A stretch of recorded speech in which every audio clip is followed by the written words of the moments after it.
Hi, Jeff. Good to speak to you again. Hi, good morning, Scott. Likewise, good to speak to you again. And I just need to tell everybody that Jeff has decided not to come on camera, so we're just going to have a little icon there on the screen. But it's the information that he's providing that we need to concentrate on here because this is mind-blowing stuff. Now, Jeff, just to kick off this live stream, how did you become involved in this? What's the background to you becoming involved in the scandal involving the PIC and pension funds? Yeah, well, Scott, like I said in my previous interview, I was appointed by the Suti family in 2009 to investigate and search the missing inheritance. So I got involved in the investigation based on search and pursuit of the Suti estate inheritance. And as a result, that led me into going into various areas of search and came across a lot of controversial stuff, including how the money was then retained and who was responsible to keep the money in custody, which was then Public Investment Corporation. But the money was first discovered to have been kept with Absa Group. Right. Right. Now, look, I find it extraordinary the amount of deceit and greed of people who are incredibly wealthy when it comes to stealing off just people who are battling just to feed themselves. And you mentioned the involvement of Absa Bank. We'll get back to um, what what these people have been up to shortly. But tell us about your involvement versus Absa Bank. Yeah. Yes, Scott. Well, Absa Bank became an entity of interest because the person that I had taken over from, who had been trying to pursue the claim of the Suti, I found out that he was having several secret meetings with Absa. And I needed to understand what was going on within himself and Absa. Right. But that revealed a lot of things of the people involved, how the matter even became to be part of Absa, which started in the Western Cape, basically by various companies. Eventually, Absa took that project on and kept it under secret. And as I said, that is where I actually obtained the first evidence that Absa was directly involved by the recovery or discovery of the account, which was 0000444. Right. And we're talking about the Surtee estate. That is correct, yeah. That account specifically relates to the Suti. Right. Now, the Surtee estate appointed you as the estate asset recovery agent in search and pursuit of their assets. So, how did that happen, and how has that gone? Well, basically, what happened is that the Suti family alleged at the time that they had money that would have come from Britain in 1984, 1985, disappeared and they could not trace. And the issue was the owner of the money, which was Abdul Razak Tayyab Suti, had already passed away. And when he passed away, he never really left enough information to be able to lead the beneficiary to where exactly the money was. So that is how I then got involved because of my background of understanding and knowing how the banking system worked. And I offered to assist in search of this money, and that is how I subsequently was able to trace the money at Upside. Now, when we talk about tracing money, the scam that's been implemented by the wealthiest people in South Africa and the ANC government, because they are the actual managers of the PIC, which is the pension fund that administers the government pension funds, is that they've basically made these accounts, which apparently the people don't know that there's money owing to them, dormant. And then they have creamed off all the profits to basically feather their own nests. Is what I'm saying correct? Yes, it is 100% correct, but let me just add to that, Scott. The specific account that I want to talk really about is the account number 0000 Sure. /4444 with the account name as AMM Sulti, and it is called a special trust account. Yeah. It also has an Upside bank account bank code, which is 4911090039. That is very specific and unique to this account. When on the recovery of this account, the first thing that I took note of is the account had an STA profile. Now, to understand the STA profile, meaning you need to understand how the banking system works. Mm-hmm.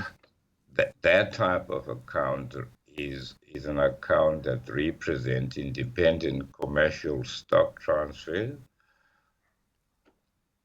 and corporate transfer. So it's a big account, basically. It's a big account. It's an account that basically can move in billions and trillions of rand. There is no other type of account in the banking sector that can move such big amount. Right. Now, And apparently the amount of money that the Surti estate are owed is over R1 trillion. Yes, like I said, Scott, in terms of how I was allowed to claim, like I said previously also, I was led by the legislation. What I found out when I first found the account, I wondered what would have given them the power to block this account and to conceal. And I found out that there was a legislation that was done. So therefore, in terms of the Sulti claim, the cause of action would have arose from what we call statutory causes, which means it was by a legislation. Now, that legislation limited my claim in a sense that I could only claim from the time the money was received in South Africa and exchanged into ZAR, which was then subsequently invested into government bonds. So that limited my period of claim. So I had to claim the capital amount, which at the time was at $36 billion exchanged into ZAR at the time in June 1985. The exchange rate was in the region of R2.44 per rand dollar exchange. Yeah. That gave me an 87.84 billion rand, which was then invested in government bond R150 and 153, which had a yield of 13 and 12.5%. So I calculated the period of 1985 to the date of maturity date, which was 2011. Yeah. And that is how the 1.3 trillion came about as a claim. Now, if you understand in terms of law, that means we were entitled to the 1.353 1.35 trillion from 2011. Right. What I could not do is to add additional interest from 2012 to current. That I left the court to take a decision whether they would grant us what you call mora interest. And normally it is granted by the court. And if that is granted to us, the claim will then rise from 1.3 to possibly close to 3 trillion rand. But which is a huge amount of money. Jeff, you're talking about when the rand was almost on parity with the US dollar. Today it's like 20 rand to the US dollar. So surely that claim should be a lot more than just 1.35 trillion. Yeah, if you use that formula, Scott, it would amount to huge amount of money. But unfortunately, the legislation didn't allow me to do that, to say, wow, claim the money in its original currency. The legislation actually enforced me to claim the money in South African currency. Yeah. But be as it may, it is still, like I said, remember the 1.35 trillion calculation was based on the bond investment from 1985, 86 or whatever till 2012. Yeah. And our claim is current. So we first lodged a claim in 2019. So that by law, I'm entitled to claim interest up until that period, which is 2019, 2020. And like I said, if that is allowed by the court, which is called mora interest, that will bring the claim to close to 3 trillion. Wow. And the question that I asked myself, Scott, was that if the claim was then escalated to that high amount, will these people be able to afford this claim or the settlement of this liability? Do they have money? And the shocking discovery was that, in fact, they have more than enough money. Well, I understand from the PIC's website that they only have 2.53 trillion rand under investment. So where's the rest of it? That's a very interesting part, and that is a ruse. Basically, it is intended to mislead the public, while at the same time, the 2.5 that they are openly declaring and listing is also questionable as to how they would have ended up with such a lot of money. But I'm going to deal with that one a bit later. Sure. The Suti claim does not even come from the 2.5 trillion. The Suti claim will be paid and settled from what you call PIC, undeclared, undisclosed assets. There is a lot of money that is undeclared, which is held with Absa Bank. Now, Jeff, just so I get my head around this, is that undeclared money what they call dormant pension funds, which is all the profits are being creamed off to pay the ANC with black economic empowerment shares and stuff like that? Absolutely. These monies, okay, let me go back to how these monies came about. These monies came from the same source, which is the special restricted account, which came into being in 1985, which included the Suti family, the Revlin family, the Buchol family, and the Bernard Glazer family.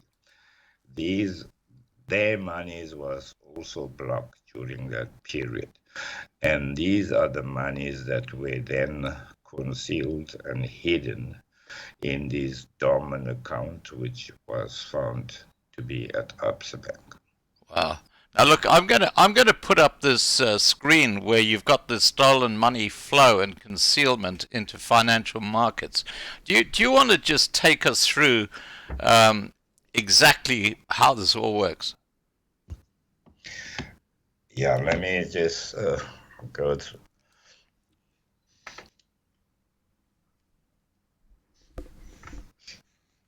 Okay, I named that stolen money flow and concealment into financial market instrument, Yeah. government bonds into the market. Okay. Well, what I discovered, okay, when I discovered the Suti accounts, I needed to understand how is this operation is being conducted. Remember, the Suti money was a cross-border transfer from the UK to South Africa. Mm-hmm. So I needed to understand how this operation worked. And then I found out that, okay, first of all, the entity at the South African Reserve Bank that deals with cross-border transfer and receipts of money and give clearance to is called the Financial Surveillance Department. Right. They play a key role in receiving money that comes from offshore. So what happens? The monies that come from offshore on the legal process will go through the BIS system, which is The Bank of the International Settlements in Switzerland. Switzerland. Yeah. Yeah. Yes. Now that is normally executed by what we would call in South Africa the authorized dealers. That authorized dealers refers to banks in South Africa. They are Right. authorized dealer, authorized by the finance minister to do the function. Now, just before we go any further, Absa Bank, as I understand it, is basically an arm of Barclays Bank in London. So we're talking about the Rothschilds. Yes, well, at the time there was a relationship with Absa and Barclays, but the joint venture had not existed up until later. But yes, what you're saying is 100% correct. Yeah. Right. And to date, that relationship is still intact. And of course that involves Trevor Manuel and his wife and all these people who are basically like Rothschild lackeys. Yes, well, you must remember, in fact, Trevor Manuel and Maria Ramos were instrumental into bringing Barclays back to South Africa. Yeah. In a deal that was very questionable, but they did. So the relationship between Trevor Manuel and Maria Ramos and Barclays is very evident, and it is very corrupt. Yeah. Yeah. Well, So, didn't Trevor Manuel work for the Rothschild Foundation in Johannesburg? well, Trevor Manuel he's been the chairman of Old Mutual, chairman of the Rothschild thing. So he's been very much involved in Right. these multi-international billionaires businesses as such. Yeah. Yeah. Okay. But All right. let me go back Let's just get back to the charts. We're talking about authorized dealers. Okay. like I said, the reference of authorized dealers refer to the South African banks, which are appointed by the finance minister to conduct the exchange controls, etc. Mm-hmm. So the flow of money comes via the Reserve Bank. It gets cleared by the Financial Surveillance Department, which would have been requested by the authorized dealer. Then what happens from there is that, okay, now I'm speaking in specific about the Suti money as to how it ended up at Public Investment Corporation. You also have a corporation for public deposit. It is an institution belonging to government, which works alongside Public Investment Corporation. Right. Okay. Just a second, let me just.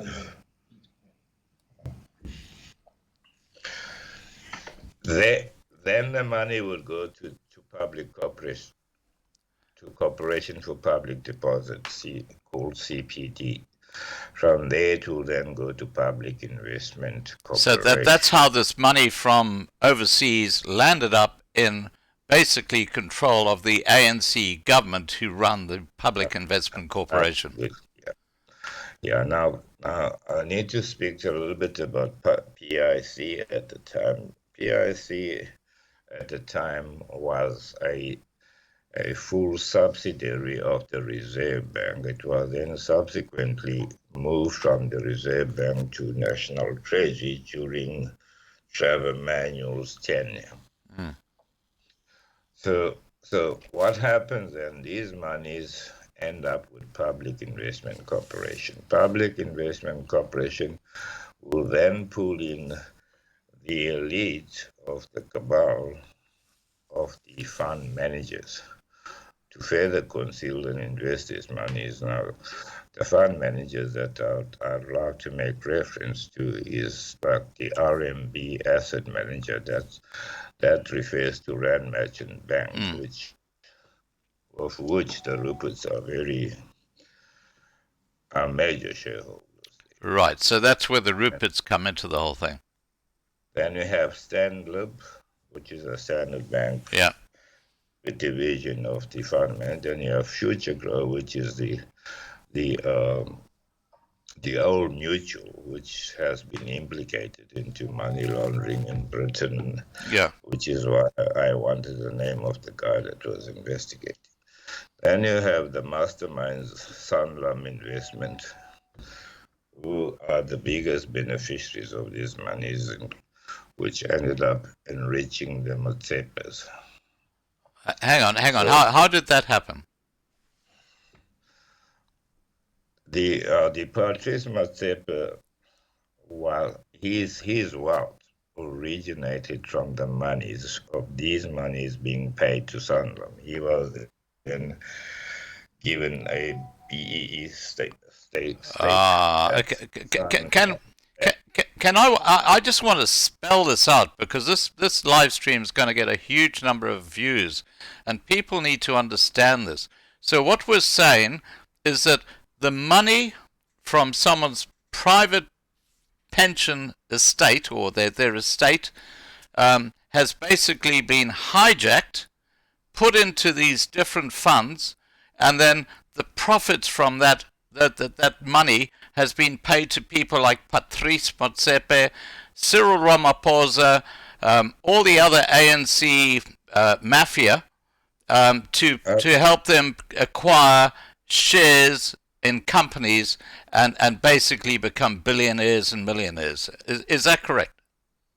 Absolutely, Scott. What I'm saying is that all the ANC or the former ANC elites, the likes of Patrice Motsepe, Ramaphosa, Tokyo Sekhwari, there's a lot of them. Well, I'm sorry, I'm going to interrupt you again. I remember the reason Ramaphosa said he was going to stay out of politics for a while was because he was going to be building his business base. And I remember that at that time it was Johan Rupert, if it wasn't Anton Rupert, but I think it was Johan Rupert who said, now it's time for Ramaphosa to come in because he's a very wealthy man and he's not going to screw things up. Yes, I remember that. So when you start joining the dots, you can see that this whole thing is complete corruption all the way through. Every single dollar that Ramaphosa owns is basically stolen from other people's pension funds. Well, let me repeat what I already said, Scott. I said in regard to Ramaphosa, I've felt this, and I think I've said it to him in his face, that his entire wealth originated from proceeds of crime. Cyril Ramaphosa did not have money to go into business. He was a terrorist. He was a terrorist, and suddenly he's a billionaire. He became an instant billionaire in 1996, and how does that happen? That deal was structured by Mandela himself, who decided to empower him to go into business. That is when he resigned after he passed the constitution in parliament. He was then announced to be going into business. Now, And the Ruperts are very, very involved in this. We'll get to the Ruperts in a second, and we've got a document here that's going to blow the socks off people who are watching, and it's called Project Spiderweb. So, Johan Rupert, when you watch this video, you know that we're going to be talking about Project Spiderweb, and we're going to expose you. Anyway, yeah, back to you. Yeah, do you want me to speak about the Project Spiderweb? Oh no, we'll do that separately. Let's just go through this first. Okay, we're going to get to Project Yeah, Spiderweb. yeah, I've got that other document we'll go into. Very interesting, yeah. Yeah, fascinating. But, then the flow would go to what you call Isibaya funds. Isibaya fund is where all the black economic empowerment beneficiaries are being paid. Now, hang on. Just so we're clear, because we're going to obviously have a lot of people across the racial divide watching this video. When we say black economic empowerment beneficiaries, we're not talking about John and Glovo in Soweto. We're talking about Ramaphosa, Dlamini Zuma. We're talking about all these top ANC who are just creaming up, including the Motsepes, using basically the profits from what they call dormant pension funds, and it's all been facilitated by the PIC, and the Rupert family are involved all the way through, as we will see shortly. Yeah, you're quite correct, Scott. Well, the term black economic empowerment definitely does not relate to the ordinary black people in this country. In the same way, we use the word white monopoly capital. It does not refer to the ordinary white people of this country. It is limited to a certain selected elite. They call them the Stellenbosch Mafia, I believe, which is probably a good term. They call them many names there. Yeah. But yes, indeed they are, because their enrichment was just so I get this straight, okay, Jeff, what we're saying is that the Rupert family, and we'll be looking at that shortly with Project Spiderweb, the Rupert family are basically stealing the pensions of people across the divide, regardless of what color you are, to basically ingratiate themselves with the ANC, to have that position where Johan Rupert said just last year to Ramaphosa, if you don't clean up your act, we're going to stop supporting you financially. So, I mean, didn't that say something to you? Well, yes, it did. But let me just maybe correct that a bit. The Rupert family, in terms of their control of these money, goes way back to Anton Rupert, who was the father of Johan. The junior Johan and Anton. It's actually the mastermind in terms of stealing. I'm going to use the word stealing the family's money and concealing it and determining how it would be split and who would get shares. So when we say the Ruperts are controlling the pension fund money, we're referring to more specifically to these four families' money. Yeah. Anton Rupert was a mastermind. He was in control. He decided who gets what shares from this money. So when we use the term that the Ruperts are the one that's directing and plundering the pension fund, we're referring specifically to these monies that were now under the Public Investment Corporation, which is the fund manager for government pension fund. So that is how I can put it into context in terms of the Rupert's involvement into this thing. Now, when we talk about the government employment pension fund, how does that fit in? Yeah, you see, this is a very, very sensitive thing because in terms of the graph that up, what is clear here is that PIC, Public Investment Corporation, with the subsidiary Sibaya and government pension fund, are used as entities of serious money laundering in this country by the likes of the Ruperts, which are fund managers. See, the plan is this. That's through RMB Asset Management. Absolutely. The plan is that let them implicate themselves. What is said is the fact that Public Investment Corporation is a state-owned entity. Government Pension Fund is a state-owned entity. Any repercussion in terms of serious financial violation, these are the institutions that will go down. Not an example is the matter of the UK, where the Old Mutual Net Bank is implicated. They are now saying, well, we were acting on behalf of PIC. So if there's going to be a liability and a lawsuit against anybody, against international violation, it would be these two institutions, which is PIC and Government Pension Fund. So the risk is so high, which again will take me to the question where I said we briefly discussed in our first interview about South Africa being declared as a corporation. That is a serious matter. Now, look, I want to talk to that because there's a question I wanted to ask you. And anybody can go onto the Google and type in Republic of South Africa, Corporation, SEC, and you'll come up with a document that says Republic of South Africa is a registered corporation with the SEC, which means it's not a country, it's actually a company.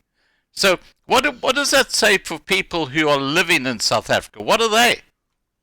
You see, the people in South Africa are really ignorant to the fact that this country is in serious danger.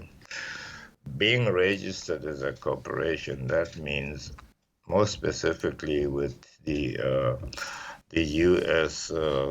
Commission of Security Commission and Britain, any violation that may be found, that means these countries have the right to sue the country which is registered as a corporation down to zero. So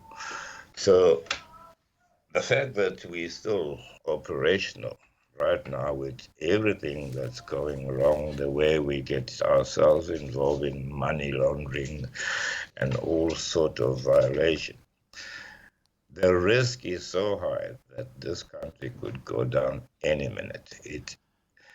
That is dependent on how the U.S. regulators see these violations as being serious or not, which they are, because they constitute to serious money laundering, and the same would apply in the UK. So, but Jeff, let me ask you: if it's a corporation, who owns the Republic of South Africa? Who is the owner of that corporation? There's got to be an owner if it's a registered corporation. Who is it? Well, if it's a registered corporation, obviously you need to have directors or whatever. And I understand that Johan Rupert is the CEO of the corporation known as the Republic of South Africa. That's what I've heard. It could well be because, in fact, the country, South Africa, being registered as a corporation, that was initiated by the Finance Ministry. Now, the Finance Ministry is controlled by the Johan Ruperts. In fact, it is controlled by the Economic Department of Stellenbosch. But yes, it could well be that Johan Rupert is a CEO.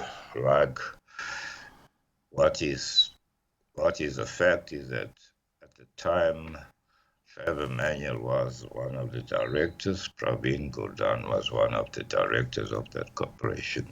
And Maria Ramos, just to be clear, used to be very high up in Absa Bank, didn't she? Maria Ramos is a mastermind behind the scene. I'm going to tell you that Maria Ramos first was at Treasury well before Trevor Manuel, and she was placed there by the Broederbond, which is the like of Johan Rupert, to control that. Because the Rupert family used to head up the Broederbond just before 1994, just for the record. Yes. Yes, they did. So Maria Ramos was placed there by the Broederbond, the Ruperts, basically to take control over the National Treasury, which is where the spiderweb document is going to come in. Yeah, we'll have a look at that shortly. Yeah. Yes, yeah. But Maria Ramos has been at Treasury long before Trevor Manuel, basically. And when Trevor Manuel came there, she continued to be the main person. I call her the finance minister, and I call Trevor Manuel just being a face in the front. So she detected. So she's actually the main player. Yes. Then from Treasury she moved to Transnet as a CEO. During 2009-2010, we started investigating Absa, and there was a sudden panic.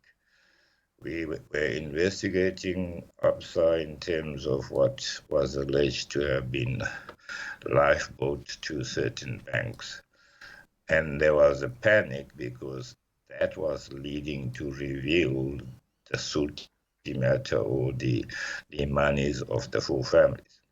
Then suddenly Maria was moved from Transnet to take over the position of CEO at Absa. CEO of Absa Bank. Absa Bank, which was the most bizarre move. But the minute Maria Ramos took over, the first thing, she called up a board meeting, executive meeting, and instructed all the executive not to disclose anything about account number 0000444, because the Surtees family.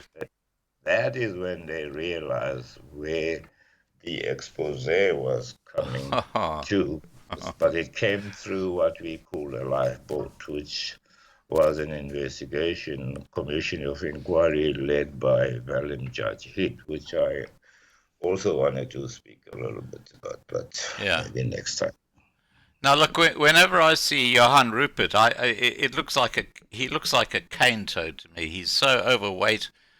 He sits there with this sort of, this crazy look on his face, and he hasn't realized yet that he has been exposed, and he has been exposed. I'm going to cross over now to this Project Spiderweb.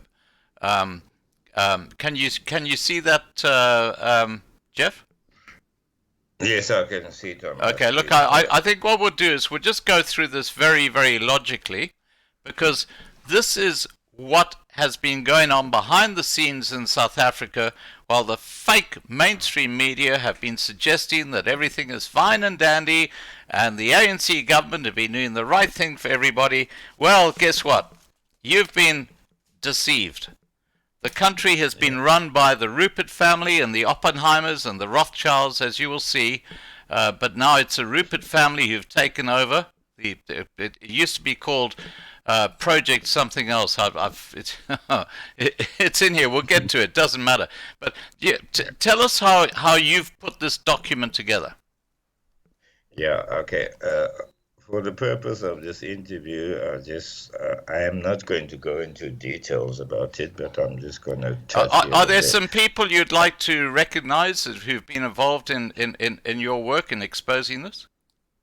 Well, yes, I'm going to touch a little bit on that, but for the purpose of understanding this document, I think Sure. the viewers, I think it will be good if you posted it as a link so they can read it. Mm-hmm. But I am the co-author of the document. The context of the document was obtained through the late Professor Sampi Taplanche. Sampi Taplanche used at one stage before his retirement used to head the economic department of Stellenbosch University. A very outspoken person, Right.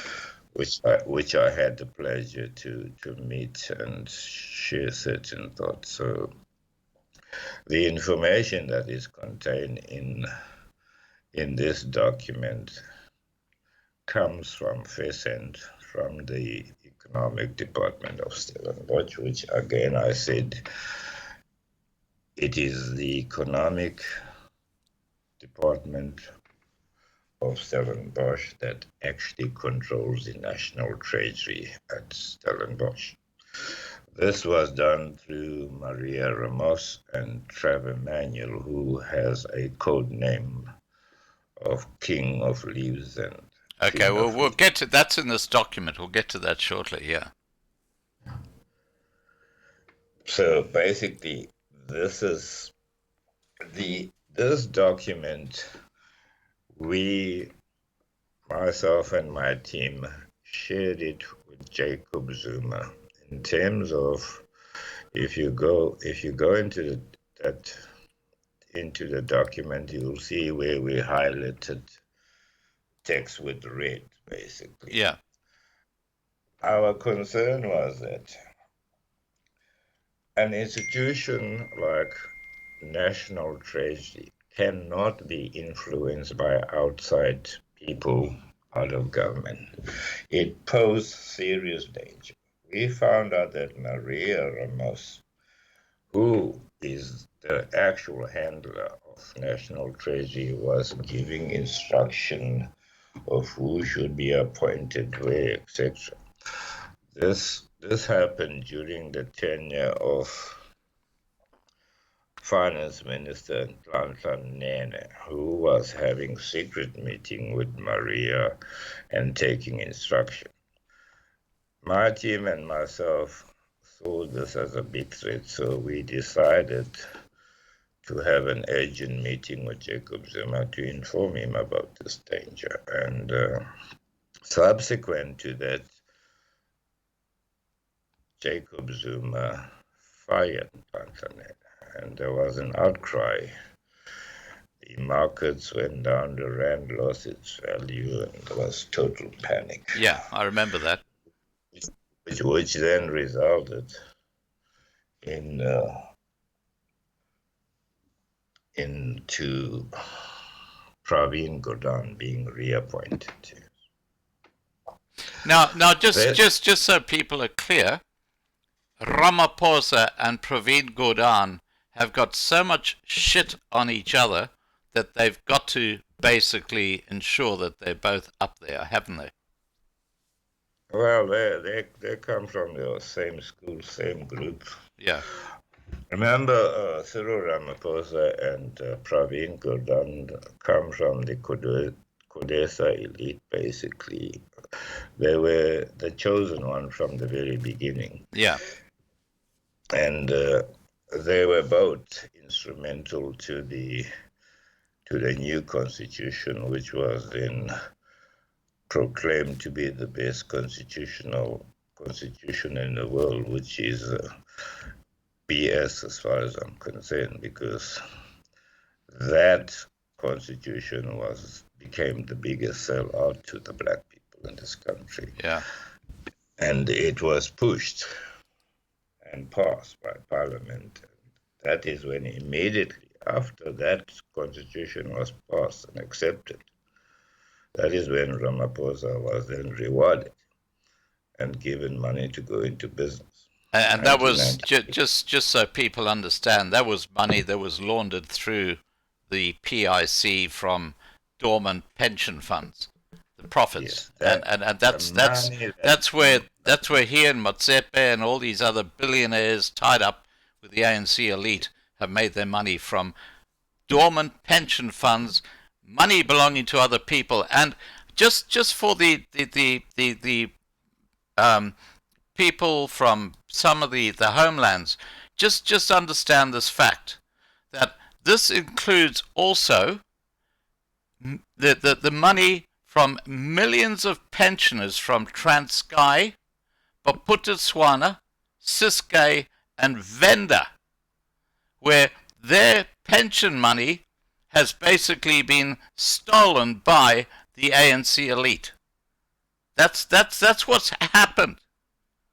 It's called the TBCV. Do you want to talk about that before we continue, Jeff? Yes, because that to me is one of the most sensitive things. For the like of me, I still cannot comprehend with the fact that the ANC would rob their own. And when I say rob their own, is actually using the pensioners' money, the old people's money who had beneficiaries. The number of these people that were robbed, which belong to the TBBEE state, runs in a region of between 800 to 1 million members. Wow. Whose money was then used, most of it was used to fund the BEE project, which enriched the elite, like the Ramaphosa, the Motsepe, the Sokwale, and the Kumalos, and many others. The sad part is the following, that they did this without any consideration that the million pensioners also had beneficiaries, which could, if you do the maths, you are talking about several millions of black poor people who were robbed of their livelihood. And it's now in the hands of Ramaphosa and his mates, and they're buying farms and building houses in Cape Town with their money. And they feel nothing about it. And it's been facilitated by the Rupert family, who are basically controlling things from the top. Absolutely. And while I'm on that subject, let me just elaborate a bit further, is that during that period, these monies, including the full family's money and the pension, was then a decision was taken that these monies would be split between the ANC elite and the big corporate businesses in this country, which include the Oppenheimers, the Ruperts, and many others. So they robbed, in actual fact, they robbed the full families, meaning that they stole the dead people's money, including the old people, pensioners' money, to self-enrich themselves. Now, I need to explain a little bit about how the corporate, it is crystal clear how the ANC selected elite got the money and how they used it, but it is not clear as to how the corporate would have got the money and how they benefit from these monies. But let me explain that. Out of the 78 files that I spoke to briefly about, that's in my possession, this is how the plan worked. Out of these monies, you will then pay shares. I'm going to just use an example. You will then pay shares to the Ruperts via the Rembrandt Group by buying shares into the company. For instance, if you go and you you look at shareholding of the Ramgro Group, you would find that there is a certain percentage. At this stage, I don't have my files. I could give you the specific amount, but there would be a specific shareholding either listed under PIC, being PIC shareholding at Ramgro or GEP holding. So that would mean, I'm just going to use an off figure and say GEP PIC invest 20 billion into Ramgro Group. Right. Now, it is listed as shareholding. Now, let me tell you the trick is, this is not limited to the Ramgro Group. It includes all the 4 banks. They have shares in the 4 banks. They have shares in Anglo American. They have shares in all the big corporates in this country. They were given money as they share or a split of the stolen money, but it was done in a form of buying shares. Now, evidence of this, that it was stolen money, is that in the financials of government pension fund or the PIC financial, if I buy shares in any company, I need to show dividend or return of those shares. Right. None of these companies are paying any dividends to either PIC or government pension fund. So that means, by virtue, these monies where they share or the gift or the split of the stolen money as a great. So just to be clear, if you go to the PIC's website where it says has 2.53 trillion rand under investment, that's a load of codswallop. Yeah. If you go, okay, remember PIC and GEP look, PIC should not have assets. So what they declare is actually majority of those assets belong to GEP. Yeah. But they do separate financials. If you go to GEP financials, it will show you the 2.5 trillion assets. It will give you a breakdown of them. It will give you so many billion invested in government bond and then shares in various companies. Now let's focus on GEP financial. It will show you Anglo American. We have shares worth 20 billion, we have shares worth 10 billion at Ramgro Group, etc., etc. That's the point that I'm trying to talk about. I'm saying they show those money as being invested as share into these companies, and yet in their own financials, they don't show any return of investment. Basically, if I buy shares in a company, it's like the dormant account that doesn't earn any profit. Yeah, so basically, it's just a ruse to fool people. These monies that were paid to these corporates were actually a gift and remain to be a gift. By virtue, it remained to be stolen money, which the big corporate of this country benefited. This is including the banks of this country. Now, just to be clear, this money that's been stolen makes what happened to the VBS Bank look like a kitchen party, one Saturday afternoon in comparison. And what the Guptas did to South Africa, just like maybe something bigger than a kitchen party. We're talking about huge amounts of money being stolen from people who can hardly afford to get food and being put in the hands of the billionaires in South Africa. Yeah, man. Like I said in my previous one, this is disgusting. Look, I hope that every person from the townships and the other parts of South Africa who watches this video shares this video and says, guys, the ANC government are screwing us, and they're screwing us in cahoots with white monopoly capital, which is the Rupert, the Oppenheimers, and those very privileged billionaire families in South Africa. The ANC are the problem, and that's why South Africa is completely stuffed right now.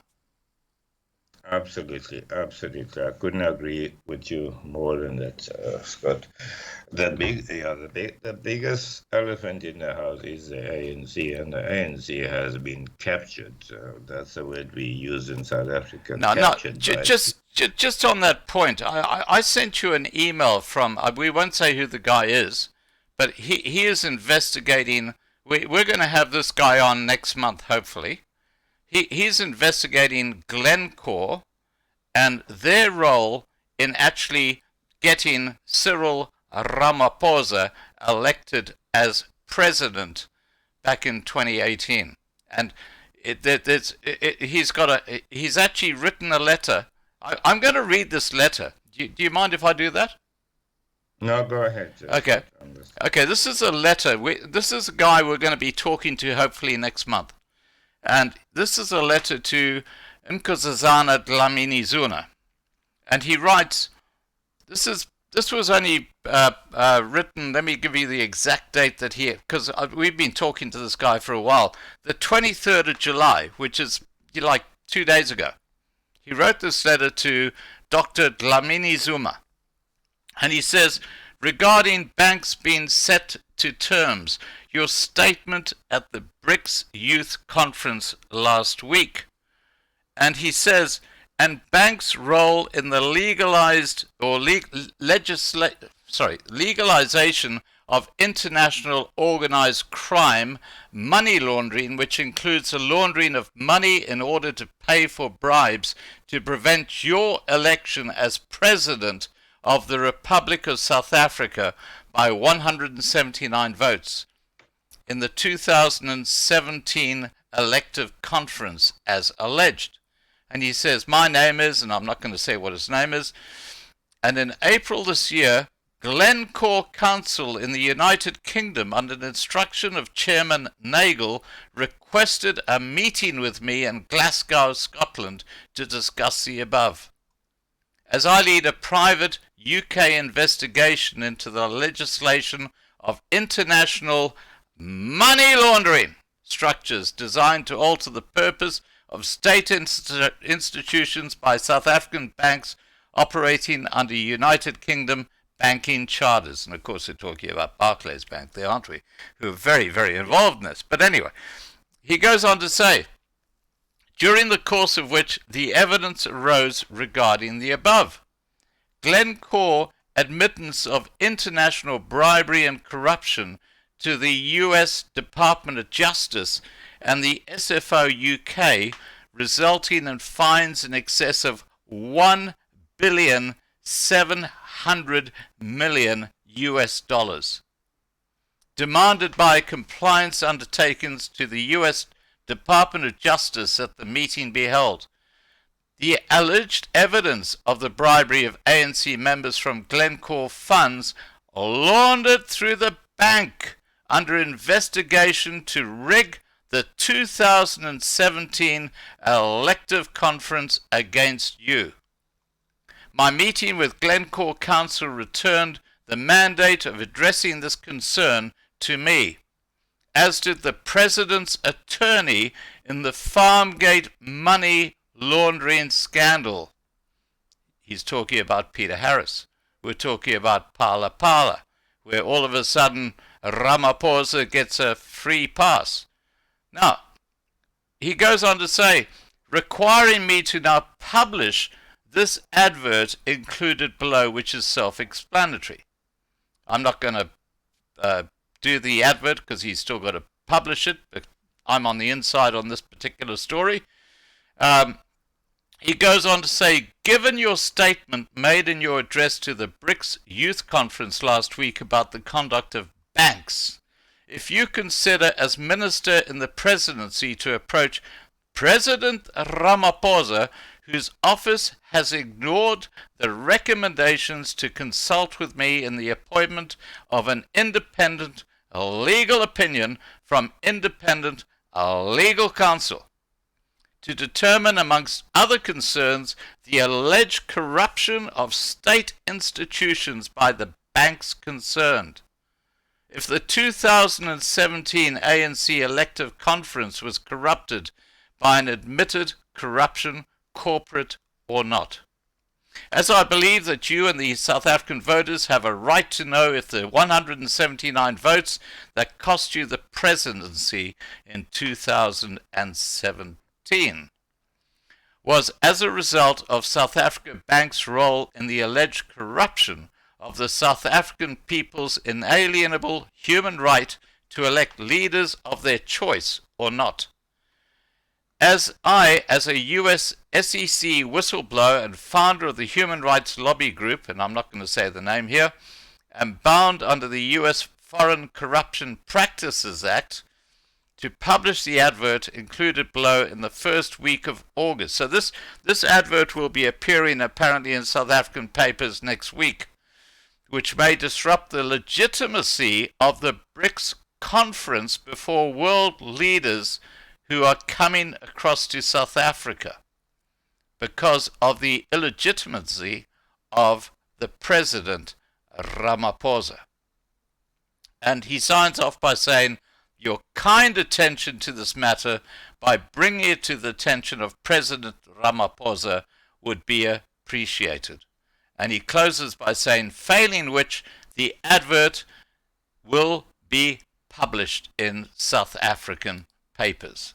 That's if they're allowed to. But anyway, that's what he says. What are your comments on that, Jeff?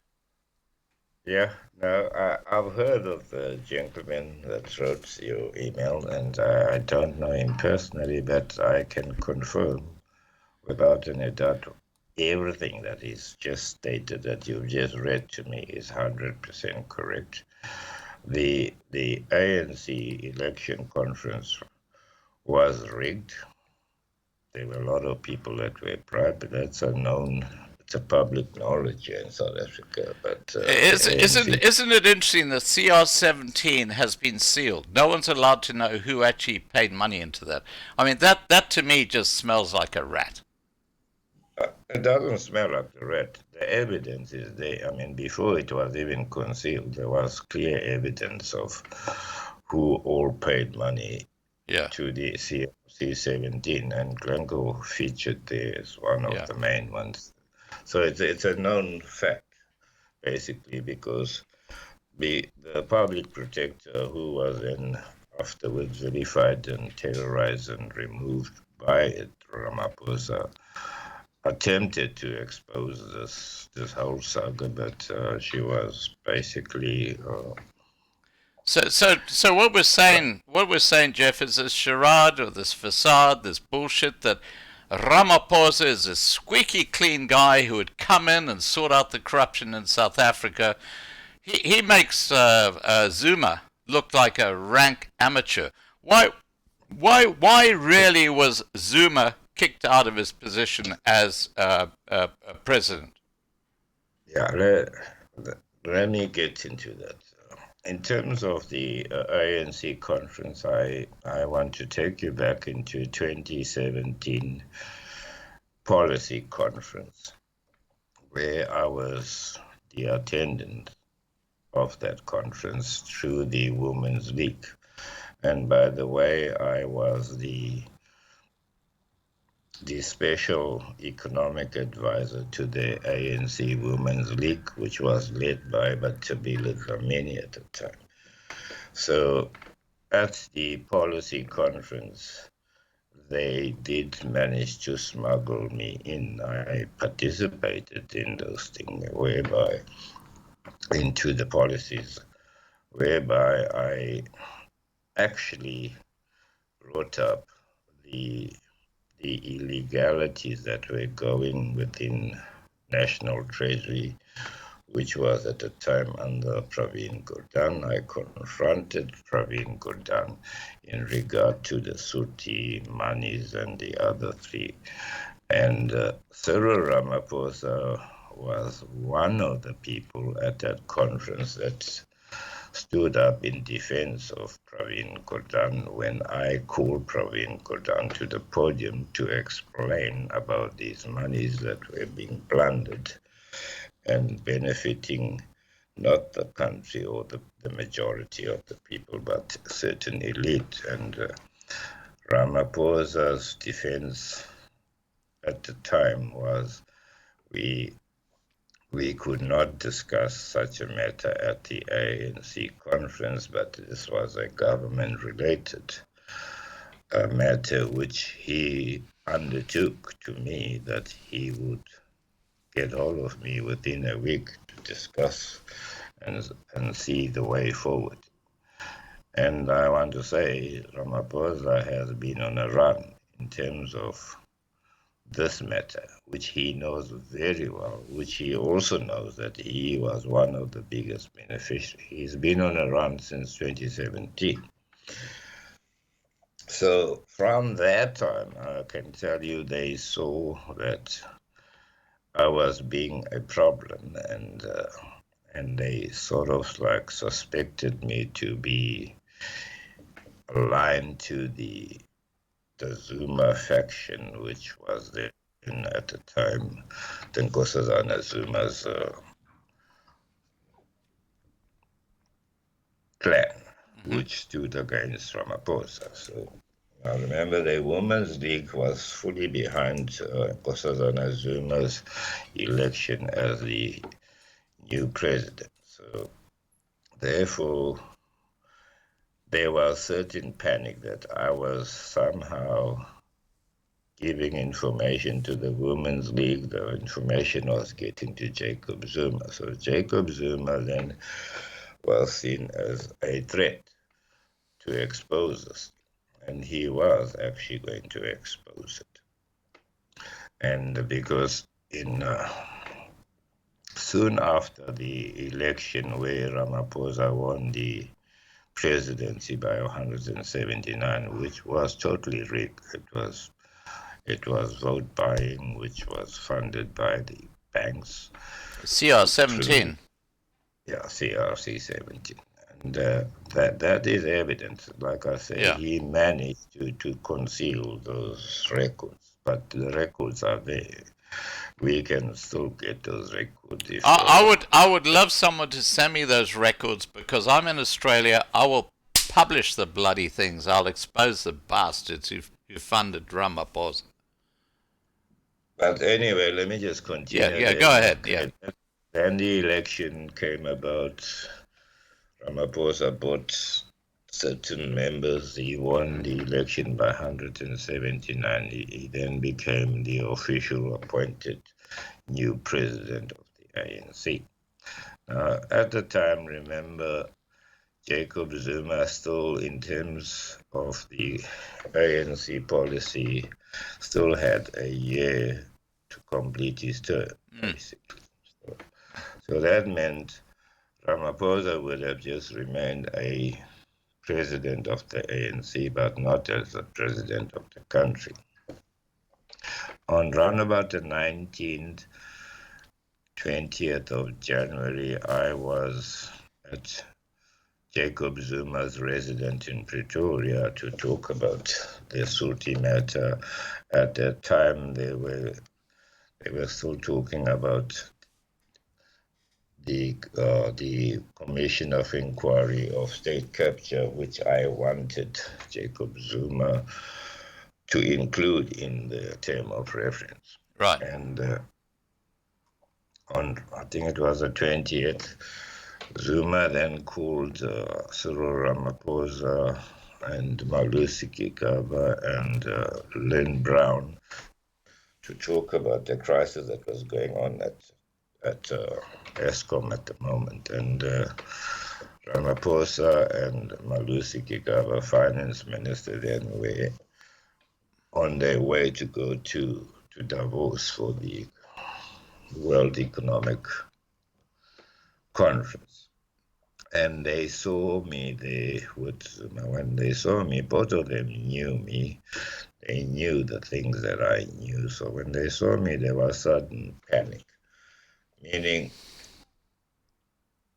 when they left with Davos, Zuma's removal was actually discussed at Davos with the likes of the Ruperts and whoever the big guns are in financial, that Zuma had to be removed with immediate effect, because when they came back from divorce, that is when they executed the recall of Jacob Zuma. Jacob Zuma had not been removed, he had at that point agreed to address the monies of these dead people that were being stolen, because he was Okay, so that was basically the catalyst for them wanting to remove Zuma from the scene. Yes, he had known nothing about it up until he got the whole information from me, and he didn't just buy into my information. I said for 2 days, I took him through every piece of evidence, and he was flabbergasted, to say the least. And he gave me an assurance.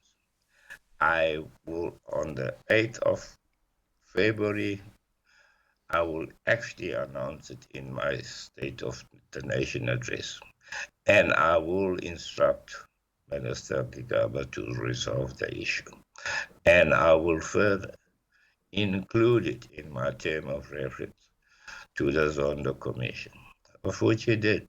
Like I said, I was the first person.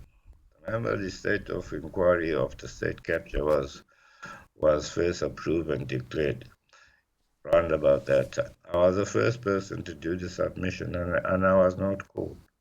So I am here to say, without any doubt, that Zuma was quickly, unprecedentedly removed from his position because he was going to spill the beans on the ANC and their involvement in concert with the Broederbond of stealing dead people's money.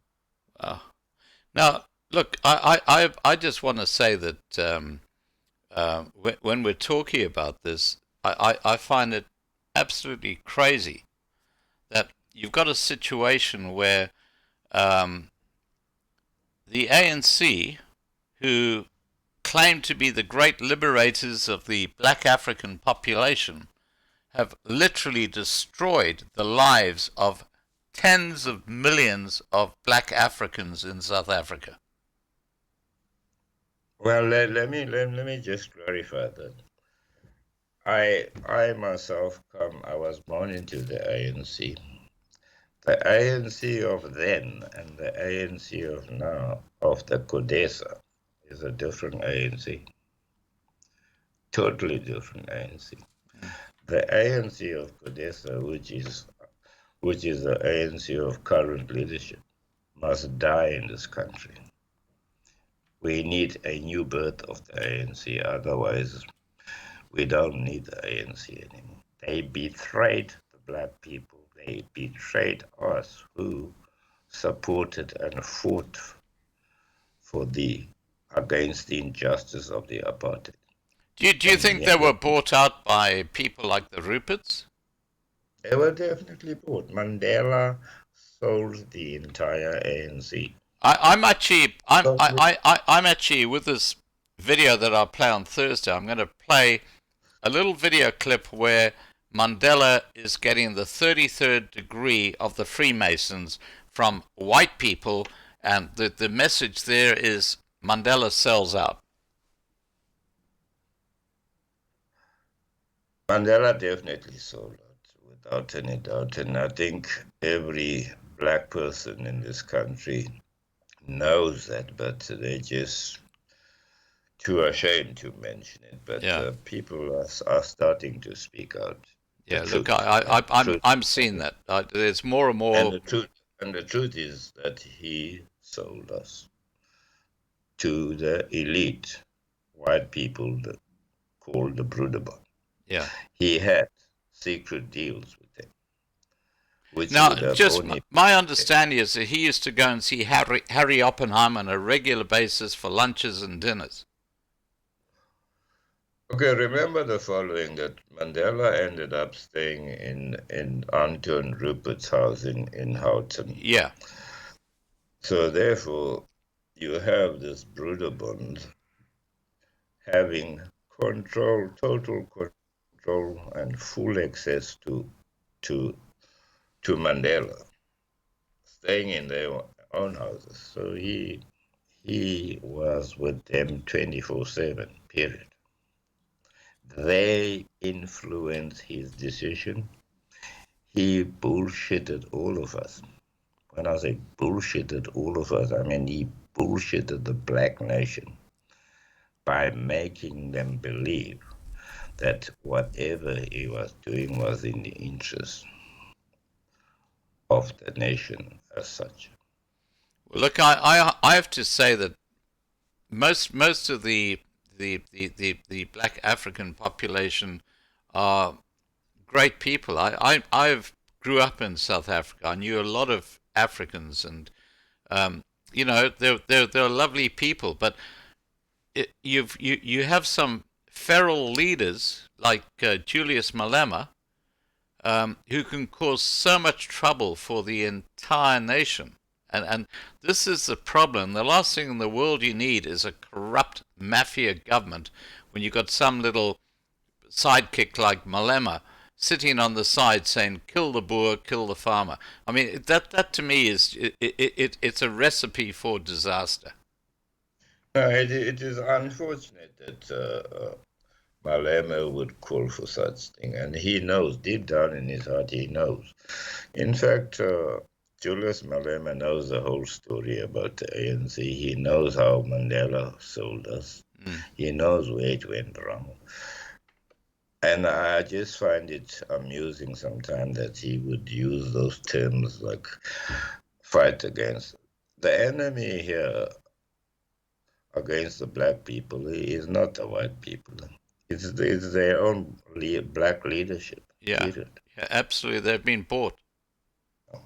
So what I'm saying is there are times Malema would say the right things, but because of politics, then he and his followers are those type of radical people. He will say the wrong thing, and it is sad that he does, because he's got potential to be a good leader, but he misses the point most of the time. Yeah, well, look, I have a good friend who's a billionaire in South Africa. I'm not going to say what his name is here, but he said on a live stream that I had with him about a year ago, I guess, that Malema will say anything to basically meet the appreciation of the crowd he's talking to. So if he's talking to a bunch of Boers, he will say how wonderful you are. You made the food for South Africa. You did wonderful things. But if he's talking to some of these people in one of the locations, and he stirs them up by saying, "Kill the Boer." So you know he's just bullshit. Those are the voting cows, Scott, and if you have voting cows, you give them what they want to incite them, and well, that's what Malema is very good at doing, and they will vote for you because you're talking something that's unrealistic, which is bullshit. But because they want to believe it, they would will continue to support you. So it's all about politics. Yeah. Now look, Jeff. He says the right thing at the right platform with different people. It all depends who's he addressing at the time. Exactly. It's all bullshit. Now, look, I want to go through these members of the Project Spiderweb, because you've actually named and shamed them, and with their titles in Project Spiderweb. So tell me about Andrew Donaldson, the first. He's a Government Technical Advisory Center. Andrew was at one stage, he became the Director General of Treasury. He's been at Treasury for a number of years. And he is one of the very key members of the Broederbond that put everything into place, and he remains to be in a key position. So all the people that are named with special codes had basically vital role that they had to play within Treasury and Finance Minister to influence that the economy of the country remains within the big corporate, which is the Rupert. The Rupert family. Yeah, the Rupert family. So his code name is the Emperor. Yes. Okay, let's go to the next one, because this is fascinating. Okay, there's actually more information on him. So yeah, tell me some more. Yeah, no, other than his qualification, he knows what he's doing. A very intelligent guy, yes. Yeah. Okay, but he basically works for the Rupert family. Well, like I said, Scott, basically the national treasury of South Africa was taken control by the Ruperts from after 1994. Remember, when the Broederbond conceded to the defeat politically, they decided to focus more on the control of the economy, and the only way you could control the economy is by taking control of the National Treasury Finance Ministry to be under your control.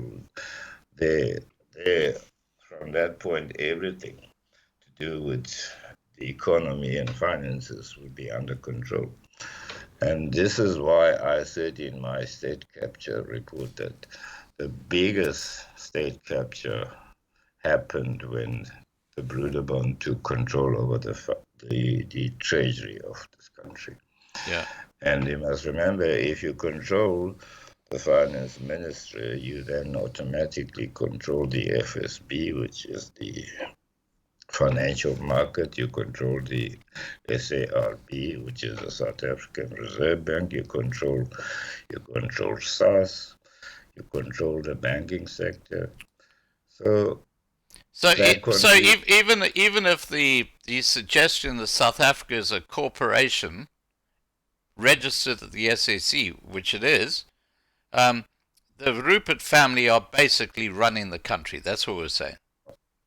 Absolutely, that's what it means. Basically, is that okay, maybe we shouldn't even call it a country. Let's call it a corporation. The Ruperts, the likes of the Ruperts, are controlling the corporation of South Africa, which by virtue is supposed to be the Republic of South Africa.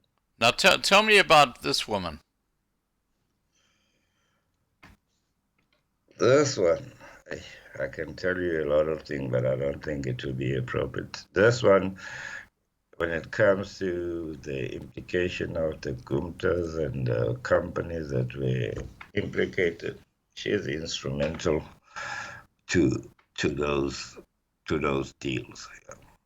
And then while I'm on that, hang on. So what you're saying is the state capture went on with the facilitation of this project Web, or yeah. Absolutely. Look, the state capture happened in South Africa because the National Treasury enabled it.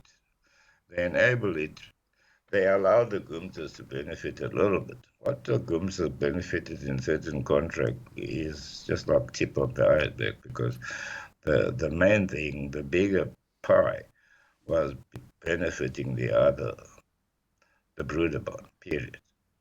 So the state capture would have not happened in South Africa if the National Treasury was doing what they're supposed to do. They had to allow certain things to happen, because if they didn't, then it would focus on them as to who and how they were benefiting from the state. Yeah. Now this document I'm looking. Yeah, there's a McKenzie story. You see that McKenzie? Yeah.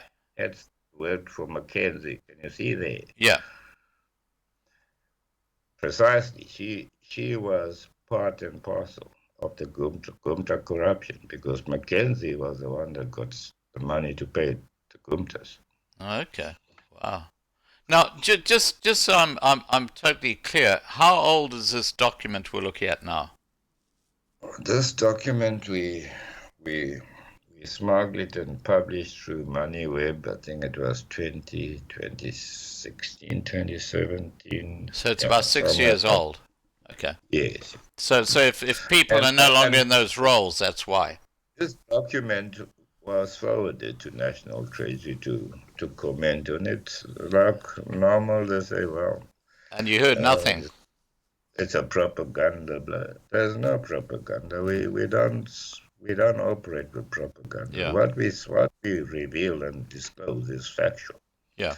And this document, if anyone wants to dispute it, they can call up a public debate on it. And, or they can challenge it in court, but they won't. I've offered all these people that I implicate, if you have a problem, let's call up an open debate. Yeah.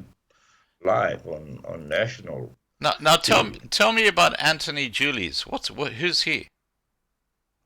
Anthony Julius is one of the DDGs there also. I don't know if he's still there now, but all the people that we've listed are the selected people that had vital roles to implement and make sure that the interest of the big corporate spider web was being protected in this institution. Each one of them were selected, and they know they were controlled mainly by Maria Ramos and Trevor Manuel. They knew what to do and what not to disclose. They all parted to the top secret of how the spider web operates within the National Treasury. Now look, there's a comment there in the third last line that's on the screen at the moment, where it talks about public-private partnerships, PPPs. Now, public-private partnerships are something that Klaus Schwab from the World Economic Forum talks about extensively in his book, The Great Reset. And public-private partnerships are a way that big business can take away your democratic rights and make your country part of a one world government. So it's very interesting that that's actually in this document. Absolutely. I mean, yeah, that's been part of the strategy is for us to get into this one world order, basically, and that is being executed from the finance ministry. Finance ministry by virtue is national treasury, basically. Otherwise, there would be no existence of finance ministry. Wow. This is dynamite, mate. This is dynamite. So, Marissa Moore, spiderweb codename, the Hustler. That sounds like some prostitute or something. What's she all about? Remember also these code names, we didn't create them. They were given by the spiderweb. How did you come across them? How did you actually identify who they were meant to be? Yeah, you remember? No, like I say, I am not the person that gave these names. The information that we came from someone on the inside. Okay, I got it.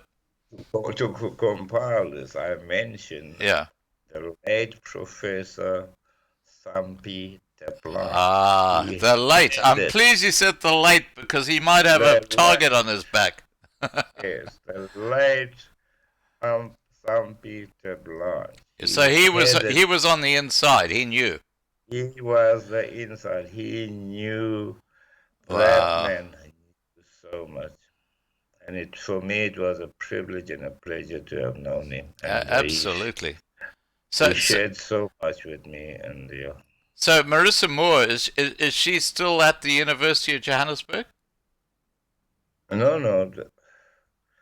Let's go back to what did I say about her? What did we say about her? Here we go. Just scroll up. Johannesburg. That's where she came from. Remember, all these people that are listed here became employees of the National Treasury. That is their background. But they were all part of Project Spiderweb. definitely Whew. selected Shit. staff within National Treasury So, which have so been brought for in. for someone who goes and works 9 to 5 and thinks that they've got a government that's actually working in their best interest, it's all crap. It's all bullshit. It is total crap. That's what it is, Jeez. basically. Okay, That let's. is why. That is why Zuma's. I don't even know how he manages two term because he was deprived of anything that he wanted to do was just turned down and yet during Thabo Mbeki's tenure they went left, right, and center. That is where we lost hundreds and billions of money through the project Gear, which was a total flop, Yeah. which is where Spiderweb originated from, was from that project Gear to empower the corporation to create jobs, which they don't create jobs in this country. They self-enrich them with stolen money even. This is just disgusting. I mean, it just shows why the filth of. I think of Jesus in the temple in Jerusalem turning over the money, the money changers' tables and throwing the. That's what we're talking about here. We're talking about filth.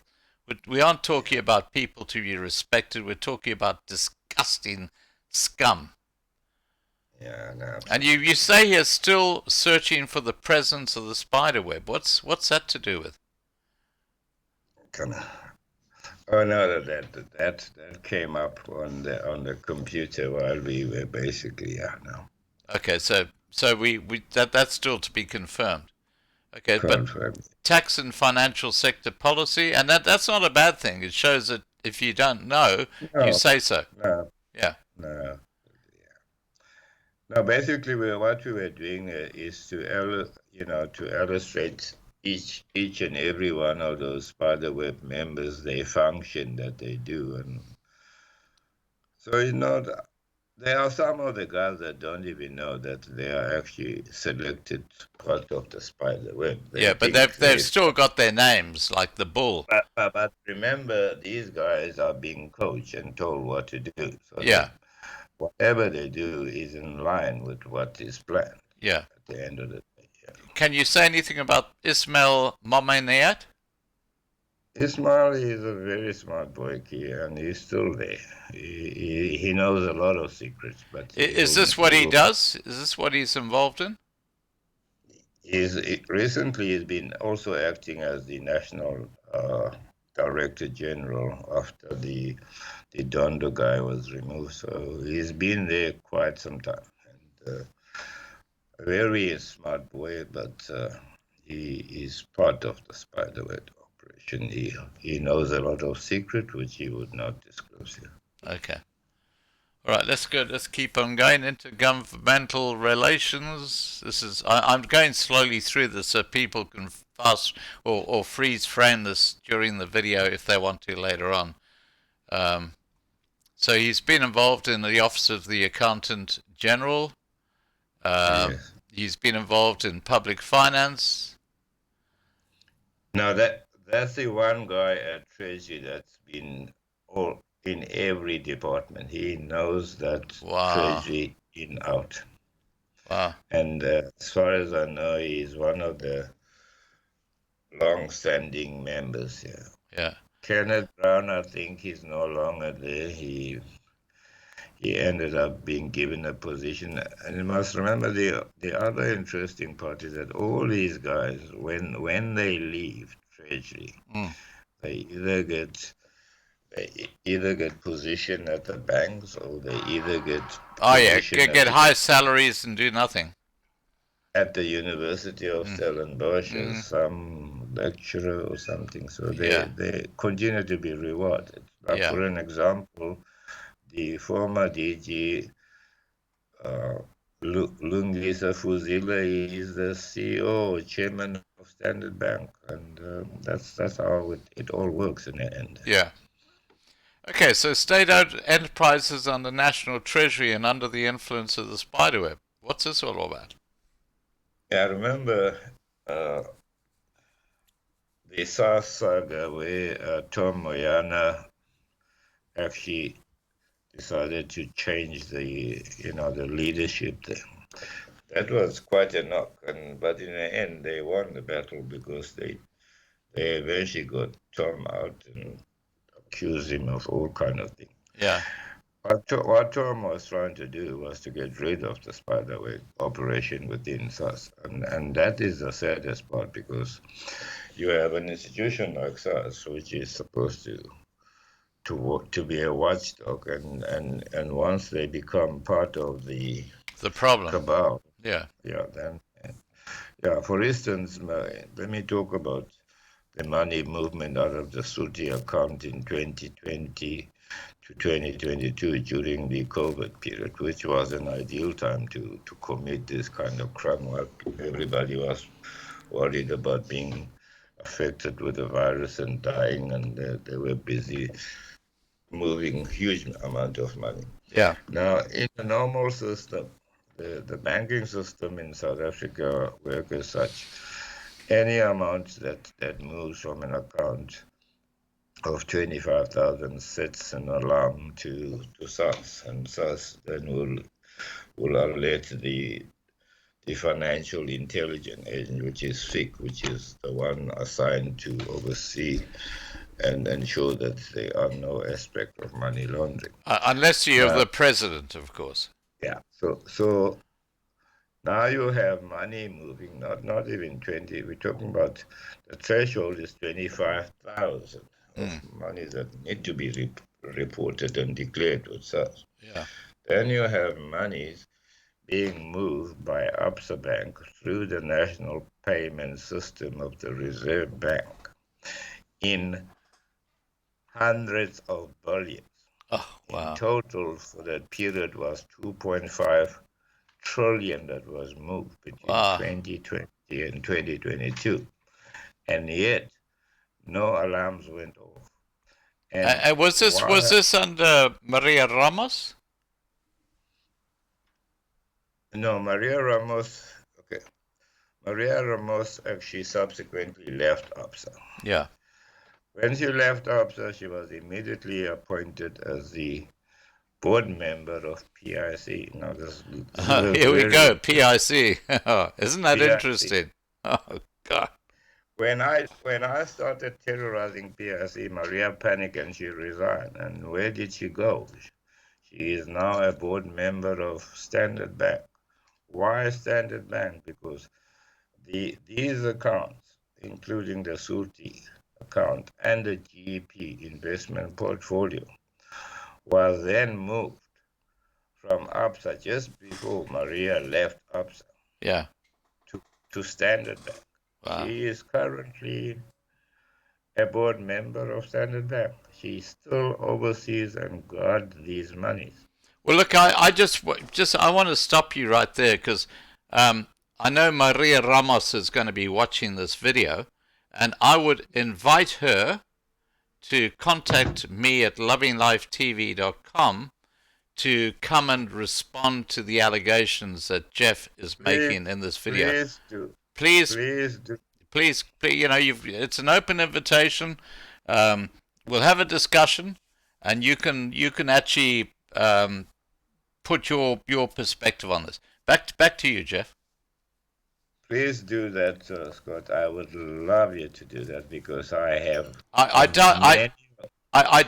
doubt she'll come on, because what I might do is I might actually have you waiting in the wings, and once we're talking, I might bring you onto that live stream, and I don't think she would like that at all. No, she wouldn't. Even without me, she would not even answer one question out of this because she knows. That's been a strategy between her husband, Praveen Gordhan, is to say nothing. For as long as you say nothing, you don't implicate yourself. Yeah. But bottom line is that they are the masterminds behind all of this. It's disgusting. It is just sick. It's disgusting, and it just I can't believe how people like Johan Rupert, who's got so much friggin' money. I know he lost 1.6 billion rand in the last couple of months because of his luxury organization in Europe had a bit of a fall. Well, guess what, mate? If we have our way, based on what I'm hearing here, you're going to be spending the rest of your life in a little place called a jail. Yeah. And you might. Yeah, no, we hope one day justice will prevail and Yeah. all these people will end up in jail. A whole lot of them, including Ramaphosa. Ramaphosa has been able to duck and dive and escape even Well, the stealing, most. stealing, stealing money. Look, I just want to get back to this because I think this is really the elephant in the room, and that is the fact that um, millions of pensioners. We're talking about black African pensioners whose probably their pensions were probably only, let's say, a few thousand rand, but their pensions from places like Transkei, Bophuthatswana, Ciskei, and Venda have been stolen by the ANC elite to fund their black economic empowerment deals to take over and have shares in big companies and make themselves billionaires. I mean, that to me is just sick. That is the saddest moment for me to even think about how do these people even sleep at night? Look, they're psychopaths. They're just not normal people. They live in a fantasy world where they think they're God, and they're not. Yeah. They're just criminals. That's all they are. And that includes Mr. Ramaphosa. Well, let me just put it this way. South Africa, as it stands today, is a failed state. It is, There's absolutely. there is no law and order, Absolutely failed. Yeah. because for the likes of me, Scott, I cannot even imagine how is it that Ramaphosa has not been charged as yet in regard to the Palo saga. Well, Ramaphosa, the public protector suggested he didn't have a case to answer. And guess who yeah, appointed the public protector? Well, but the public protector is a different institution. The public protector looked in terms of did Ramaphosa contravene the constitution in terms of his code of ethics. That's a different thing. I'm not even interested in, because why I'm not interested in that, because that's this parliament, which to me, parliament has become a circus. Basically, what you have there is a bunch of clowns. The same parliament instituted an inquiry, got an ex-judge to investigate whether Ramaphosa had something to answer to. And the report was very accurate. It said Ramaphosa has violated his code of ethics. It further said there is prima facie evidence that Ramaphosa can be charged criminally.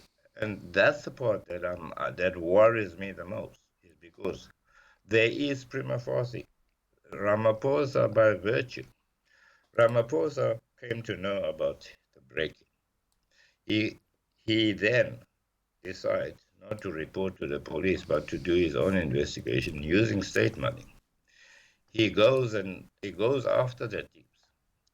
He finds his money. He even finds the people of Chinese national that exchange the dollars into rand, which by virtue, those are the money launderers.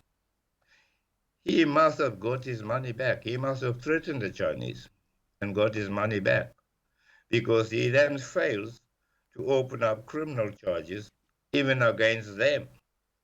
That was a serious crime. Them yeah, taking the money from the thieves and exchanging it into a different currency. That is constitute to money laundering. They are the money launderers. yeah. Now, the fact that he failed to do that as a president of a country, you have foreign nationals in your country who money launder stolen money and exchange it, and you do nothing about it.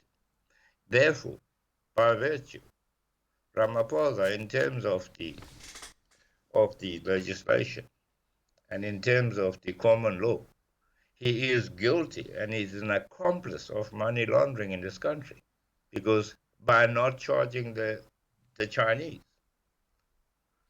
Well, look, I want to just, I just want to tell you, Jeff, I want to tell you something that I've heard through the grapevine, and this is from a very, very legitimate source.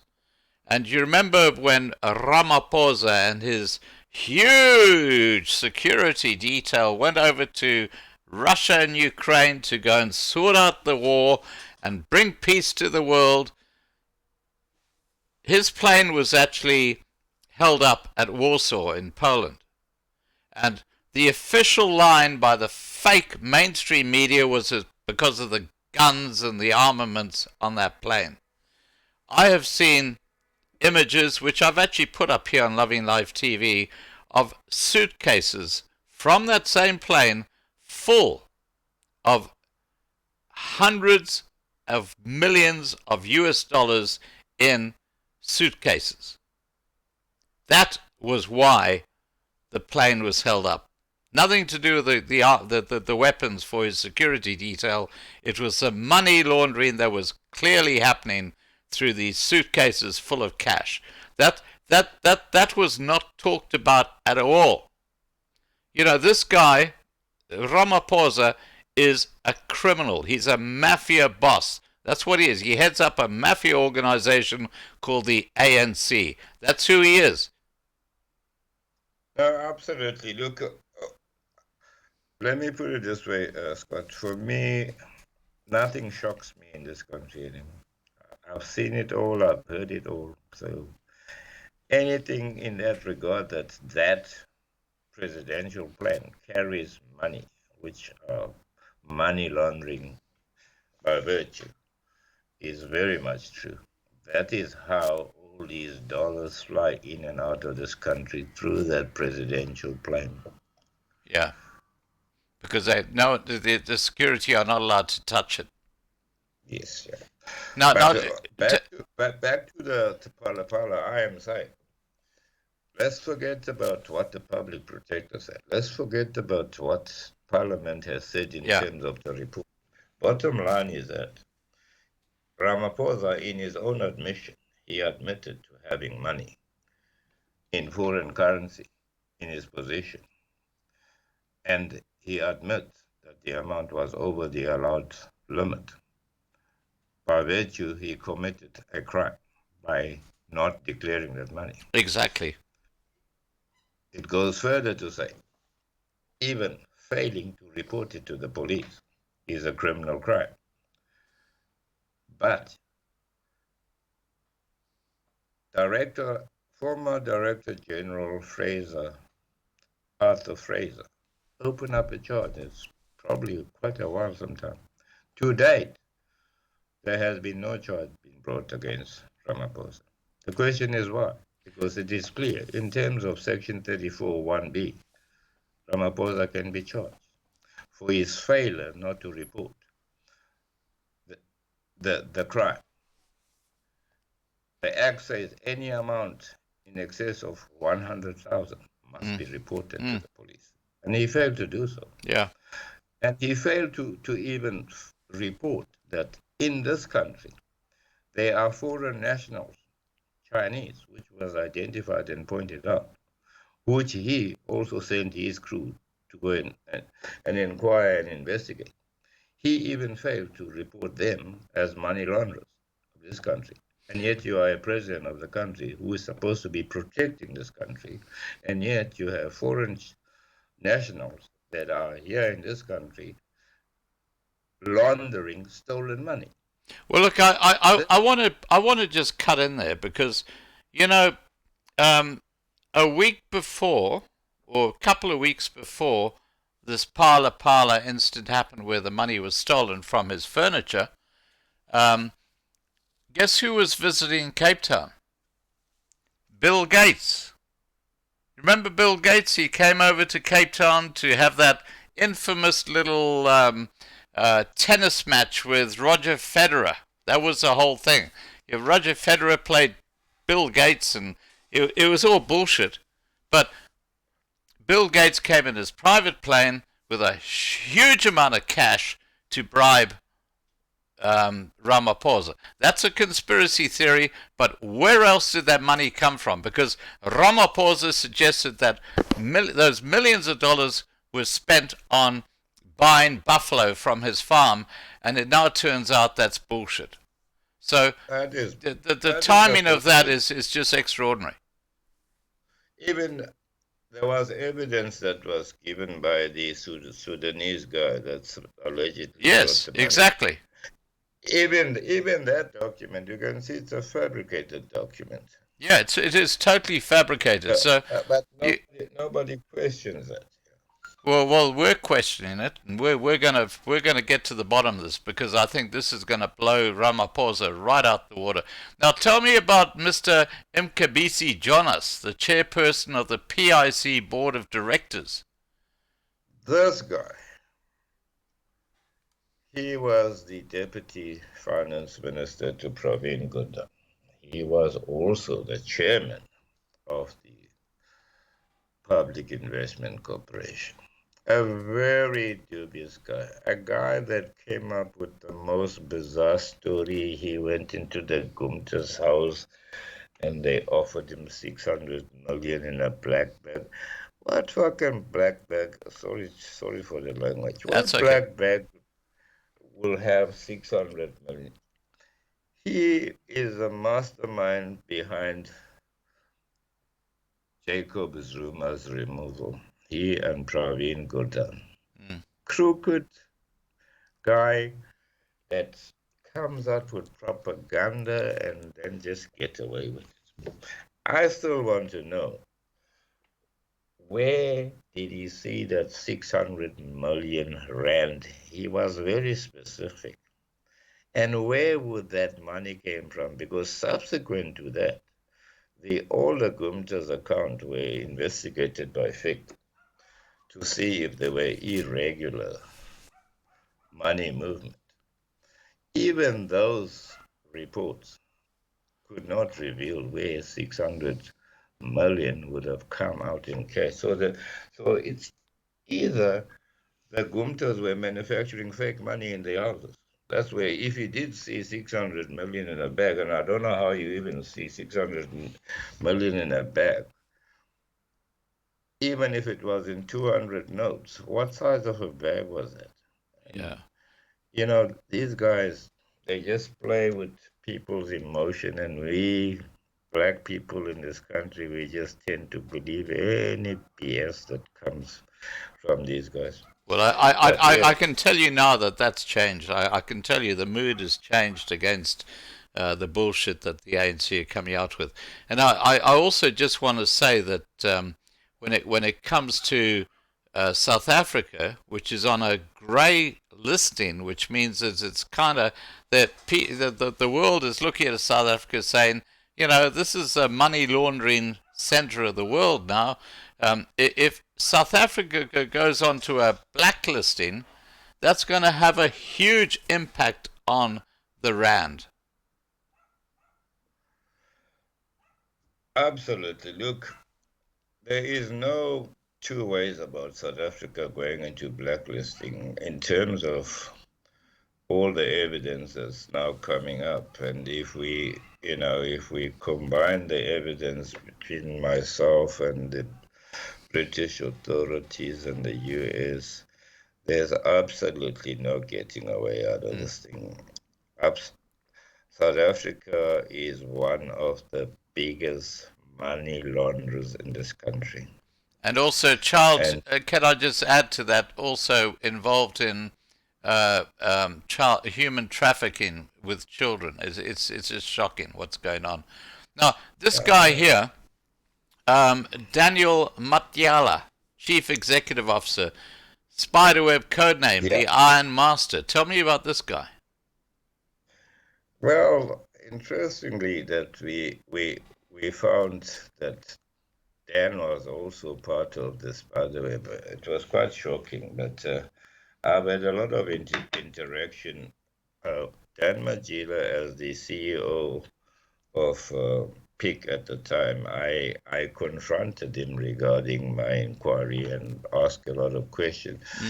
I must say, Dan with me was very open. He said to me, Jeff, if you want to know about these monies, rather go to National Treasury there or Finance Minister. They are the people that will tell you more or give you answers. He didn't want to get himself involved. However, I can tell you the following is that Dan Magila knows everything about these stolen monies. He knows about the transactions that happened between 2001, those amounting into trillions of rand going to various accounts. He knows about it. He has confirmed this. Obviously, he does not want to be tracked to be a witness. But what has subsequently happened, he has been now used as a scapegoat to all the wrong things that went wrong at Public Investment Corporation, which is just a tip of the iceberg of the things that he's been accused of allowed to have happened, which include the Iqbal Safe's company funding of 4 billion, which is nothing compared to the amount that we're speaking about here. Absolutely. And yeah, so yes, Dan Matiga, we found out that he was also controlled, and he had to be controlled. If you have a When we say controlled, we're talking about by the Rupert family. Absolutely, the control comes from Stellenbosch. Yeah. Okay. And the person behind the control is the Ruperts. Now tell me about Machepe More. Machepe More, Chief Financial Member of the... Yeah, now I don't have much on her except for she was also brought into the team of key. These are key position people which then whatever they do by the instruction or the advisory of coming from Stellenbosch via the economic department of Stellenbosch University. Right. Now, should that be ABSA, not ABASA? Again? That member of the board of ABASA at the bottom, should that be ABSA? At about member of the board of... Oh, no. That's the banking association of South Africa. Ah, okay. So she's very high up in the banking association. I got it. Okay. Absolutely. Yeah. Okay. Now, what about this lady, Moira Moses? Yeah, same with her. Either than basically just being in a key position, and whatever decision and action that are taken comes from the directive of the spiderweb. Right. The Countess. What a great name. And this is all her little areas that she was involved in. Yes. GEPF Board of Trustees. Interesting. That's all part under the PIC. Wow. Absolutely. Yeah. Okay. All these people are sworn to secrecy. They will say nothing. Yeah. They're part of the cabal. Now, this guy, the professor, tell me about him. Well, see the position. Government Employees Pension Fund. It's got to be the professor because remember I said to you, that is the institution that is being used to conceal money laundering. An institution that nobody would suspect. Now, while I'm on the government pension fund, I investigated the government pension funds since 1911.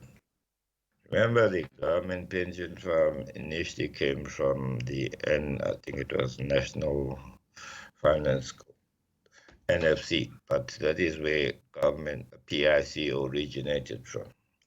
So I did a reconciliation as to find out how much money would have ended up with government pension fund.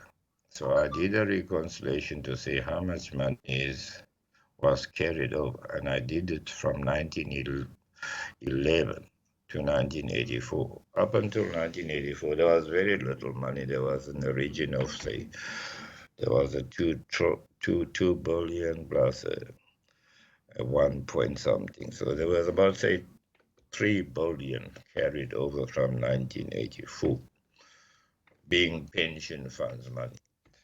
From 1985, then they brought in the three families' money. They combined it with the government pension fund, and then it became a huge amount. Out of the blue, it became.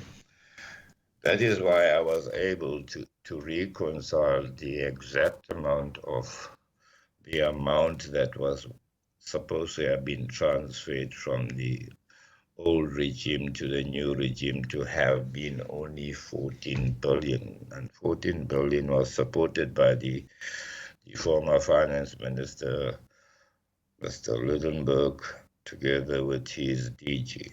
That is in black and white, that the actual, government pension fund asset would have been in the region of 14 billion come after 1996.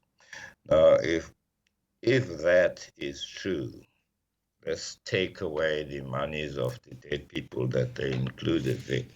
That, and if you look at the asset today of 2.5 trillion, it is more than impossible. I don't even know what's the right word, because even impossible seems understated, that they will be sitting with such huge amount of money. So, like I said, government pension fund has been used as an institution of thieving and concealment. That is where that guy, the Wow. professor, comes.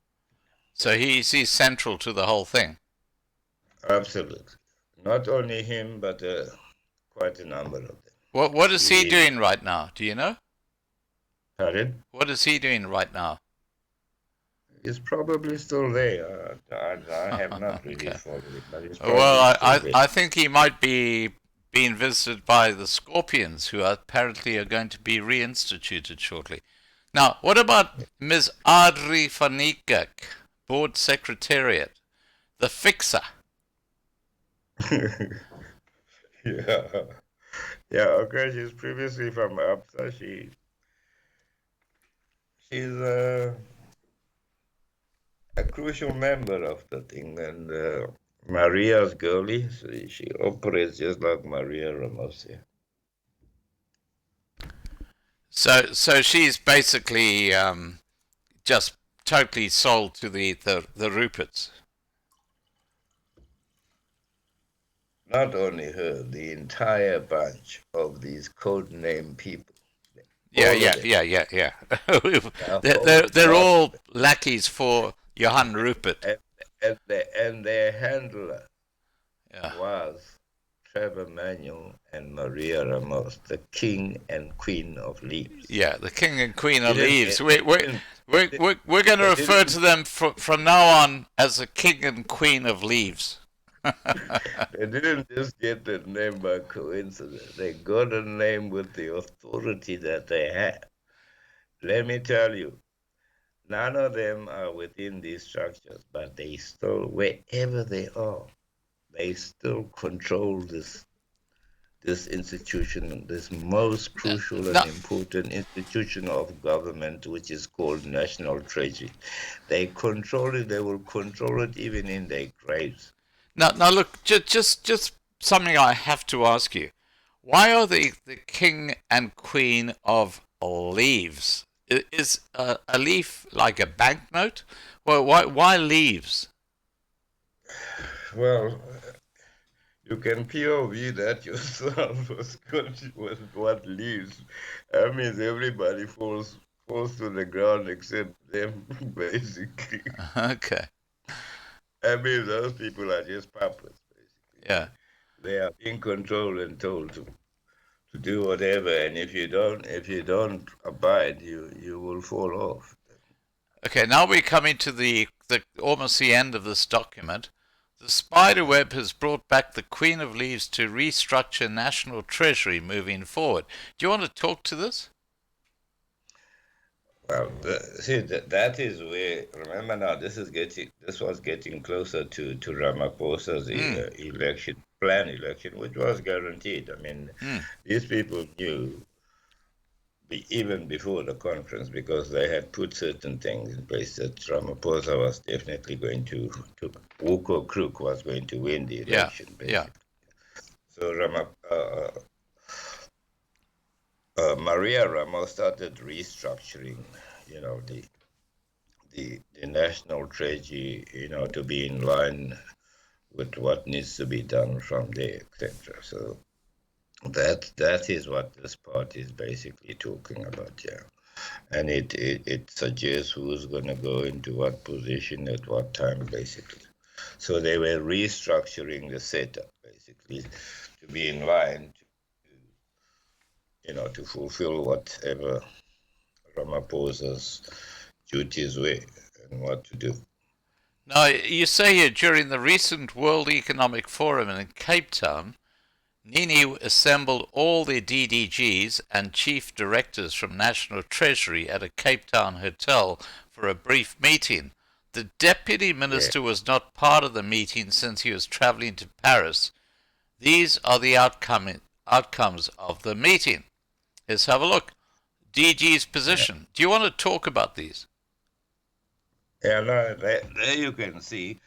At that stage, now, I said to you, Lungisa Fuzile was scheduled to be moved to University of Stellenbosch, but that subsequently changed, and then he was given the position of the CEO or chairman of Standard Bank. Why that was done was because in 2016, that's when these stolen monies from Absa were then removed to Standard Bank. So he actually ended up being sent to Standard Bank to oversee and guard these monies and make sure that no information is leaked out here.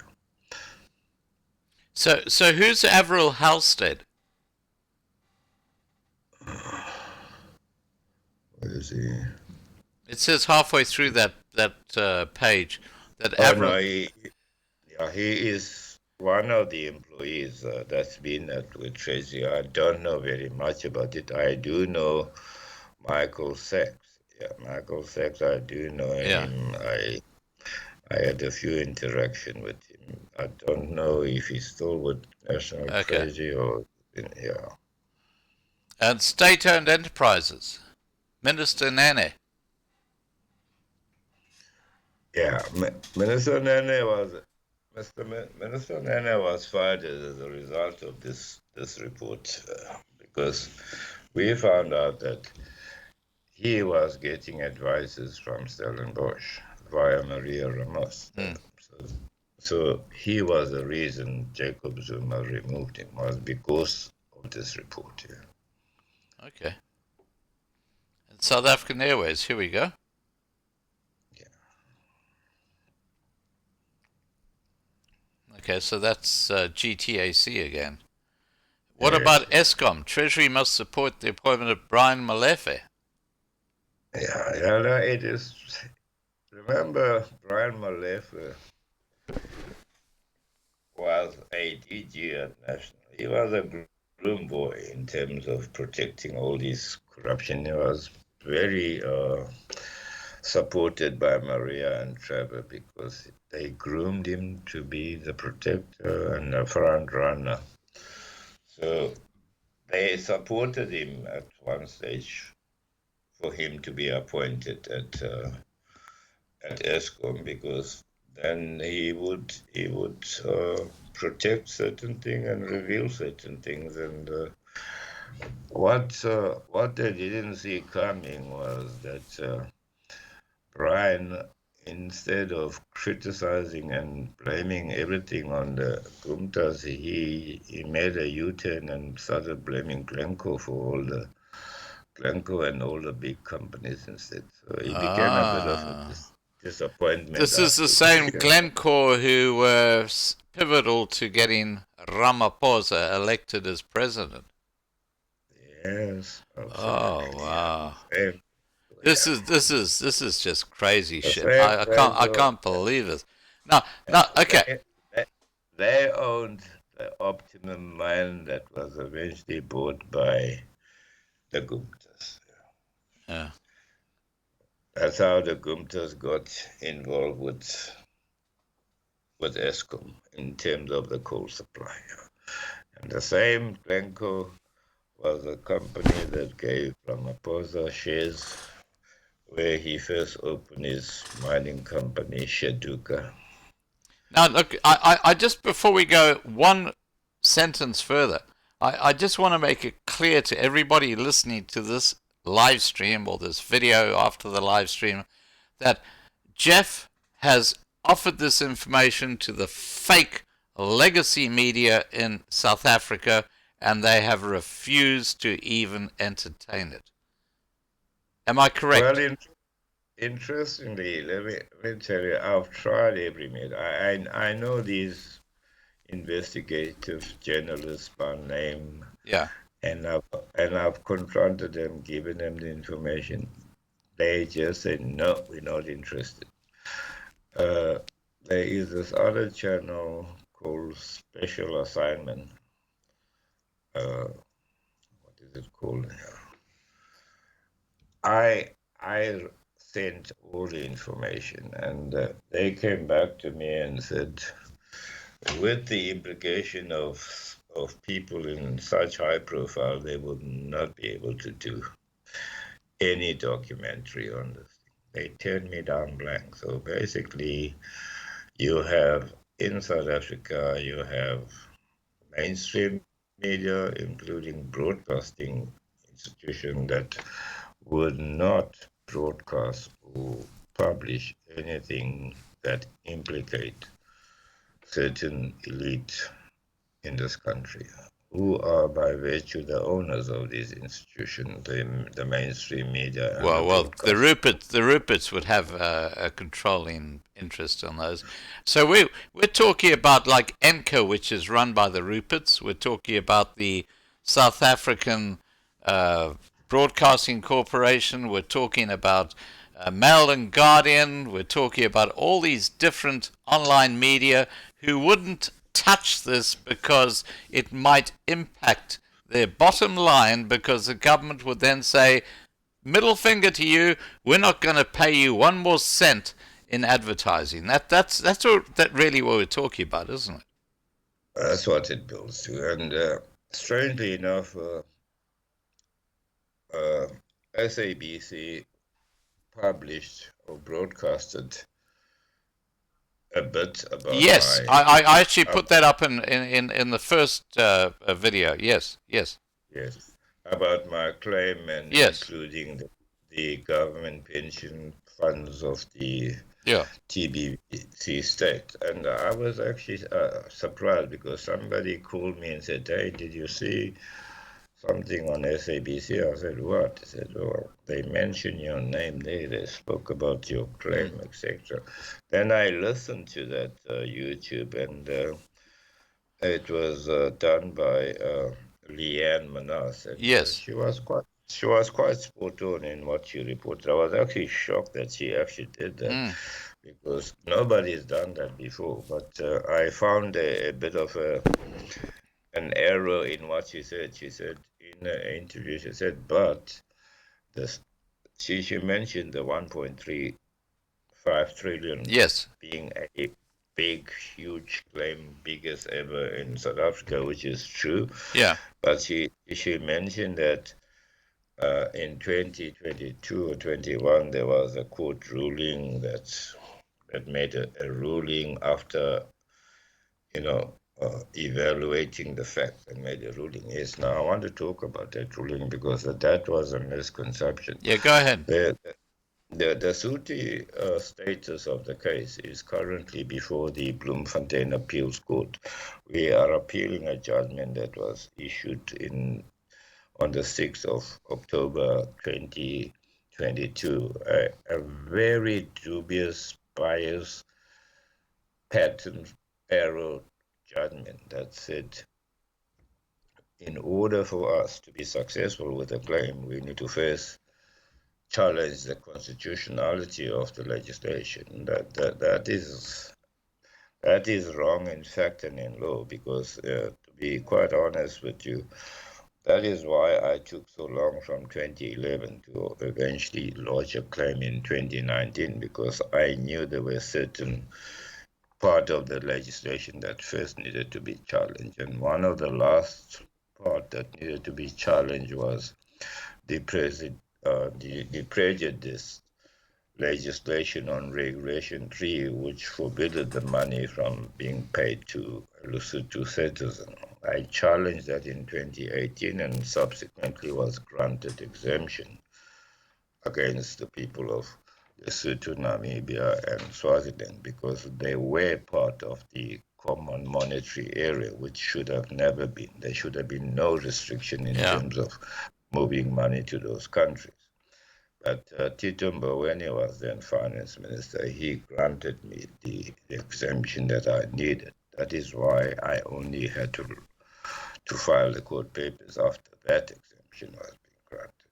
Yeah. So what the Pretoria High Court evaluated was two things. There were two exceptions. Our exceptions were raised on the basis that our particulars of claim did not actually disclose the course of action, which was wrong. It's a wrong allegation, because our particulars of claim is very crystal clear. It says my client's money after 1995 June, it was invested into government bond after being retained in special restricted account, and then those bonds were invested for over 25 years to 2011, and as a result, the proceeds of the investment was 1.35 trillion. So my particulars of claim is very crystal clear, and that's all that we had to disclose in our particulars of claim. So for her to say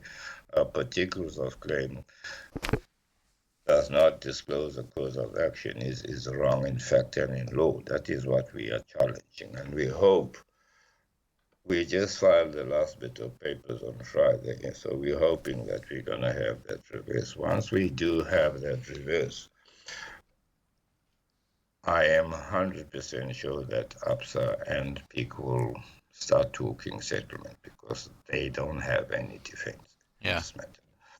And if, for whatever reason, we continue to have this unbiasedness of the judicial system, we do have a recourse to take the matter to international level, that will be taking it to the US, which is the dispute settlement center for the bilateral investment treaties, of which this matter falls part of, because there is a bilateral investment treaty signed between Lesotho, South Africa, and Britain, which are the three countries implicated. So I want to categorically say, for those that are skeptic about the success or the unsuccess of this claim, I will win this case. There is no way that they can defend it. Now, hang on. Jeff, if you win this case, South Africa will be blacklisted in the banking system, which means the rand is going to go where the Zim dollar went. It's people won't trust the rand, they won't trust the country. It's all over Red Rover, isn't it? Absolutely, but here's a point, Scott. I am still saying they could save this blacklisting of this country. Yeah. By simply doing the right thing, pay the people's money back. because the strength of really putting South Africa into a blacklisting is dependent on my submission. Yeah. And I had made the submission to both the US and the UK. I withdrew it because of the fear of taking this country down. And I thought, let me give these people a chance to do the right thing. And I'm still saying, the information that I have, which I can reshare with the US and the UK, which are the two countries that will take South Africa down in terms of money laundering, I can still withhold. They have very limited time. Settle my claim, or I will pull the last trigger. And that means, at the end of the day, it doesn't matter whether I go down with the country, but we all go down. So they have the power to still save this country. And I further said that paying the Sutis money will not have the economy. In fact, it will boost the economy of this country because we have no intention of moving this money out of South Africa. We intend to keep it invested. There will be a lot of beneficiaries who are all going to get business. So the economy would boost. Can I ask you? Can I ask you something? And look, this is just my own personal perspective, Jeff. Is that if let's say this turns around in the favor of the Surtees, can they put 10% of that money towards the poor and the impoverished? Absolutely. Let me put it here. Currently, there is not a 10%, there's a 20%. And there is a further 40% to be given to government to address the energy crisis in this country. Wow. When I made the generous gesture proposal, they actually laughed at me because they thought, you're not going to get the money anyway, so you cannot be making these offers. But they were wrong, let me tell you that. They thought I would not get it. And I'm telling you now in this interview, I am going to get this money paid. So 40%, 40% of 1.35 trillion would pay off Eskom's debt. Absolutely. I offered it specifically for that.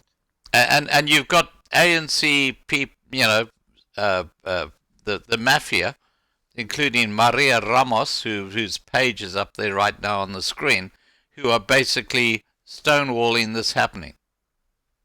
Absolutely. I've made it to them. I included Absa, who is part and parcel of the concert. I said, this is what we intend to do. We are intending to do good in this country.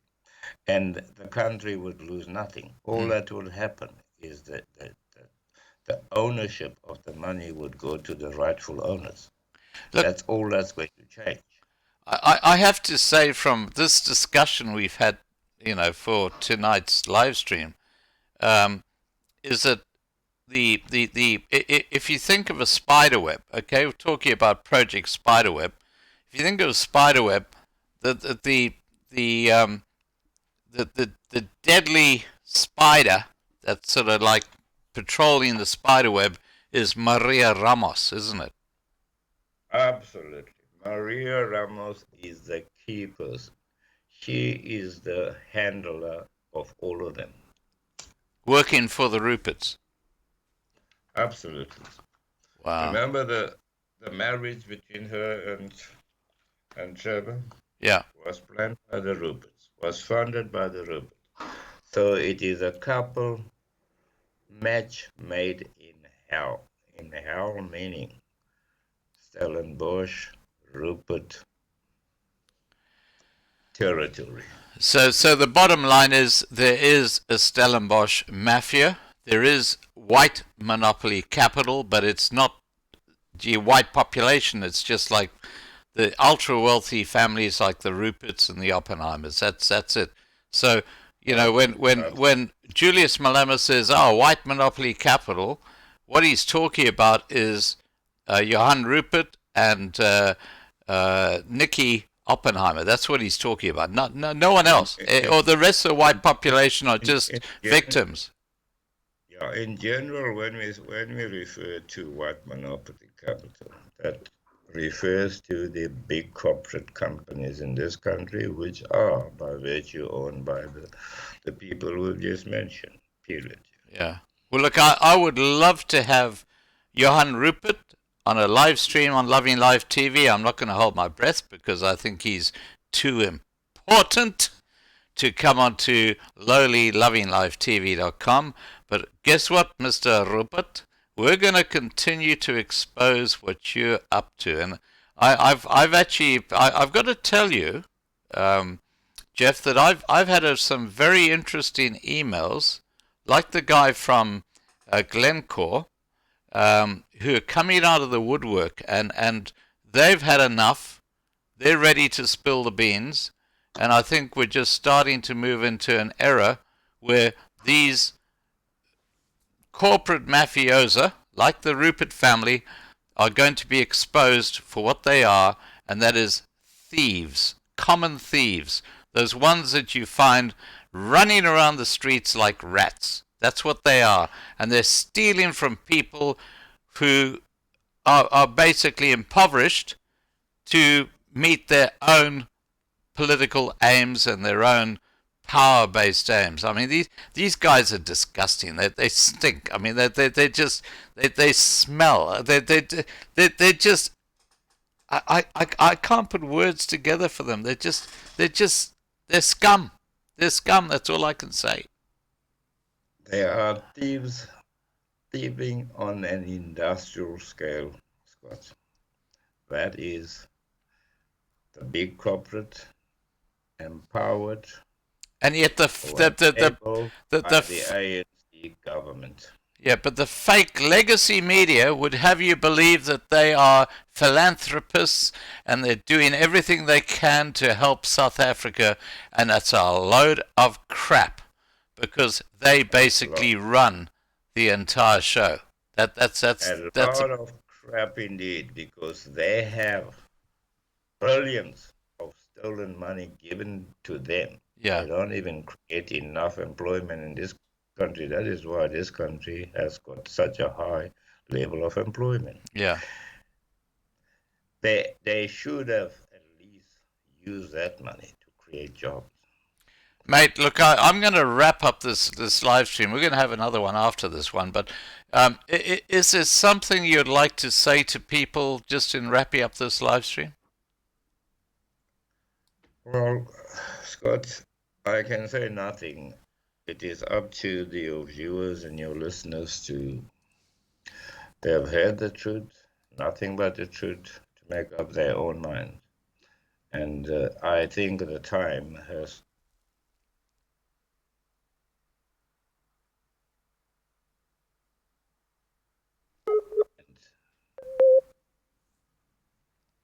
Sorry, Jeff, could you just repeat that?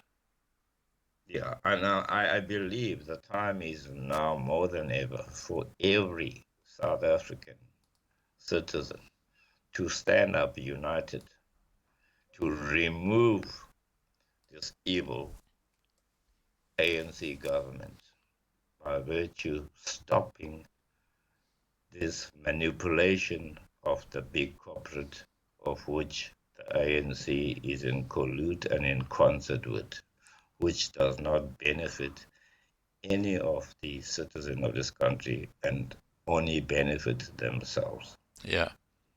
Look, I totally, we're on the same page. We're like two peas in the pod. I've been following what's going on in South Africa from overseas, as you know, for years now. And it's because I'm overseas I can speak openly like this and publish this shit.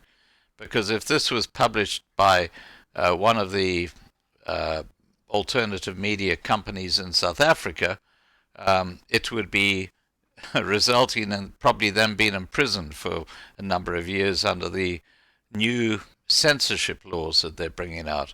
So, you know, I'm just delighted to get the truth out there. And look, I'll be in touch, Jeff, in the near future. But thank you so much for joining us tonight. And my pleasure, Scott. And look, we'll catch up very soon. Thank you very much, Scott. You keep well. Okay. Cheers, mate. Cheers, man. Bye. Bye for now.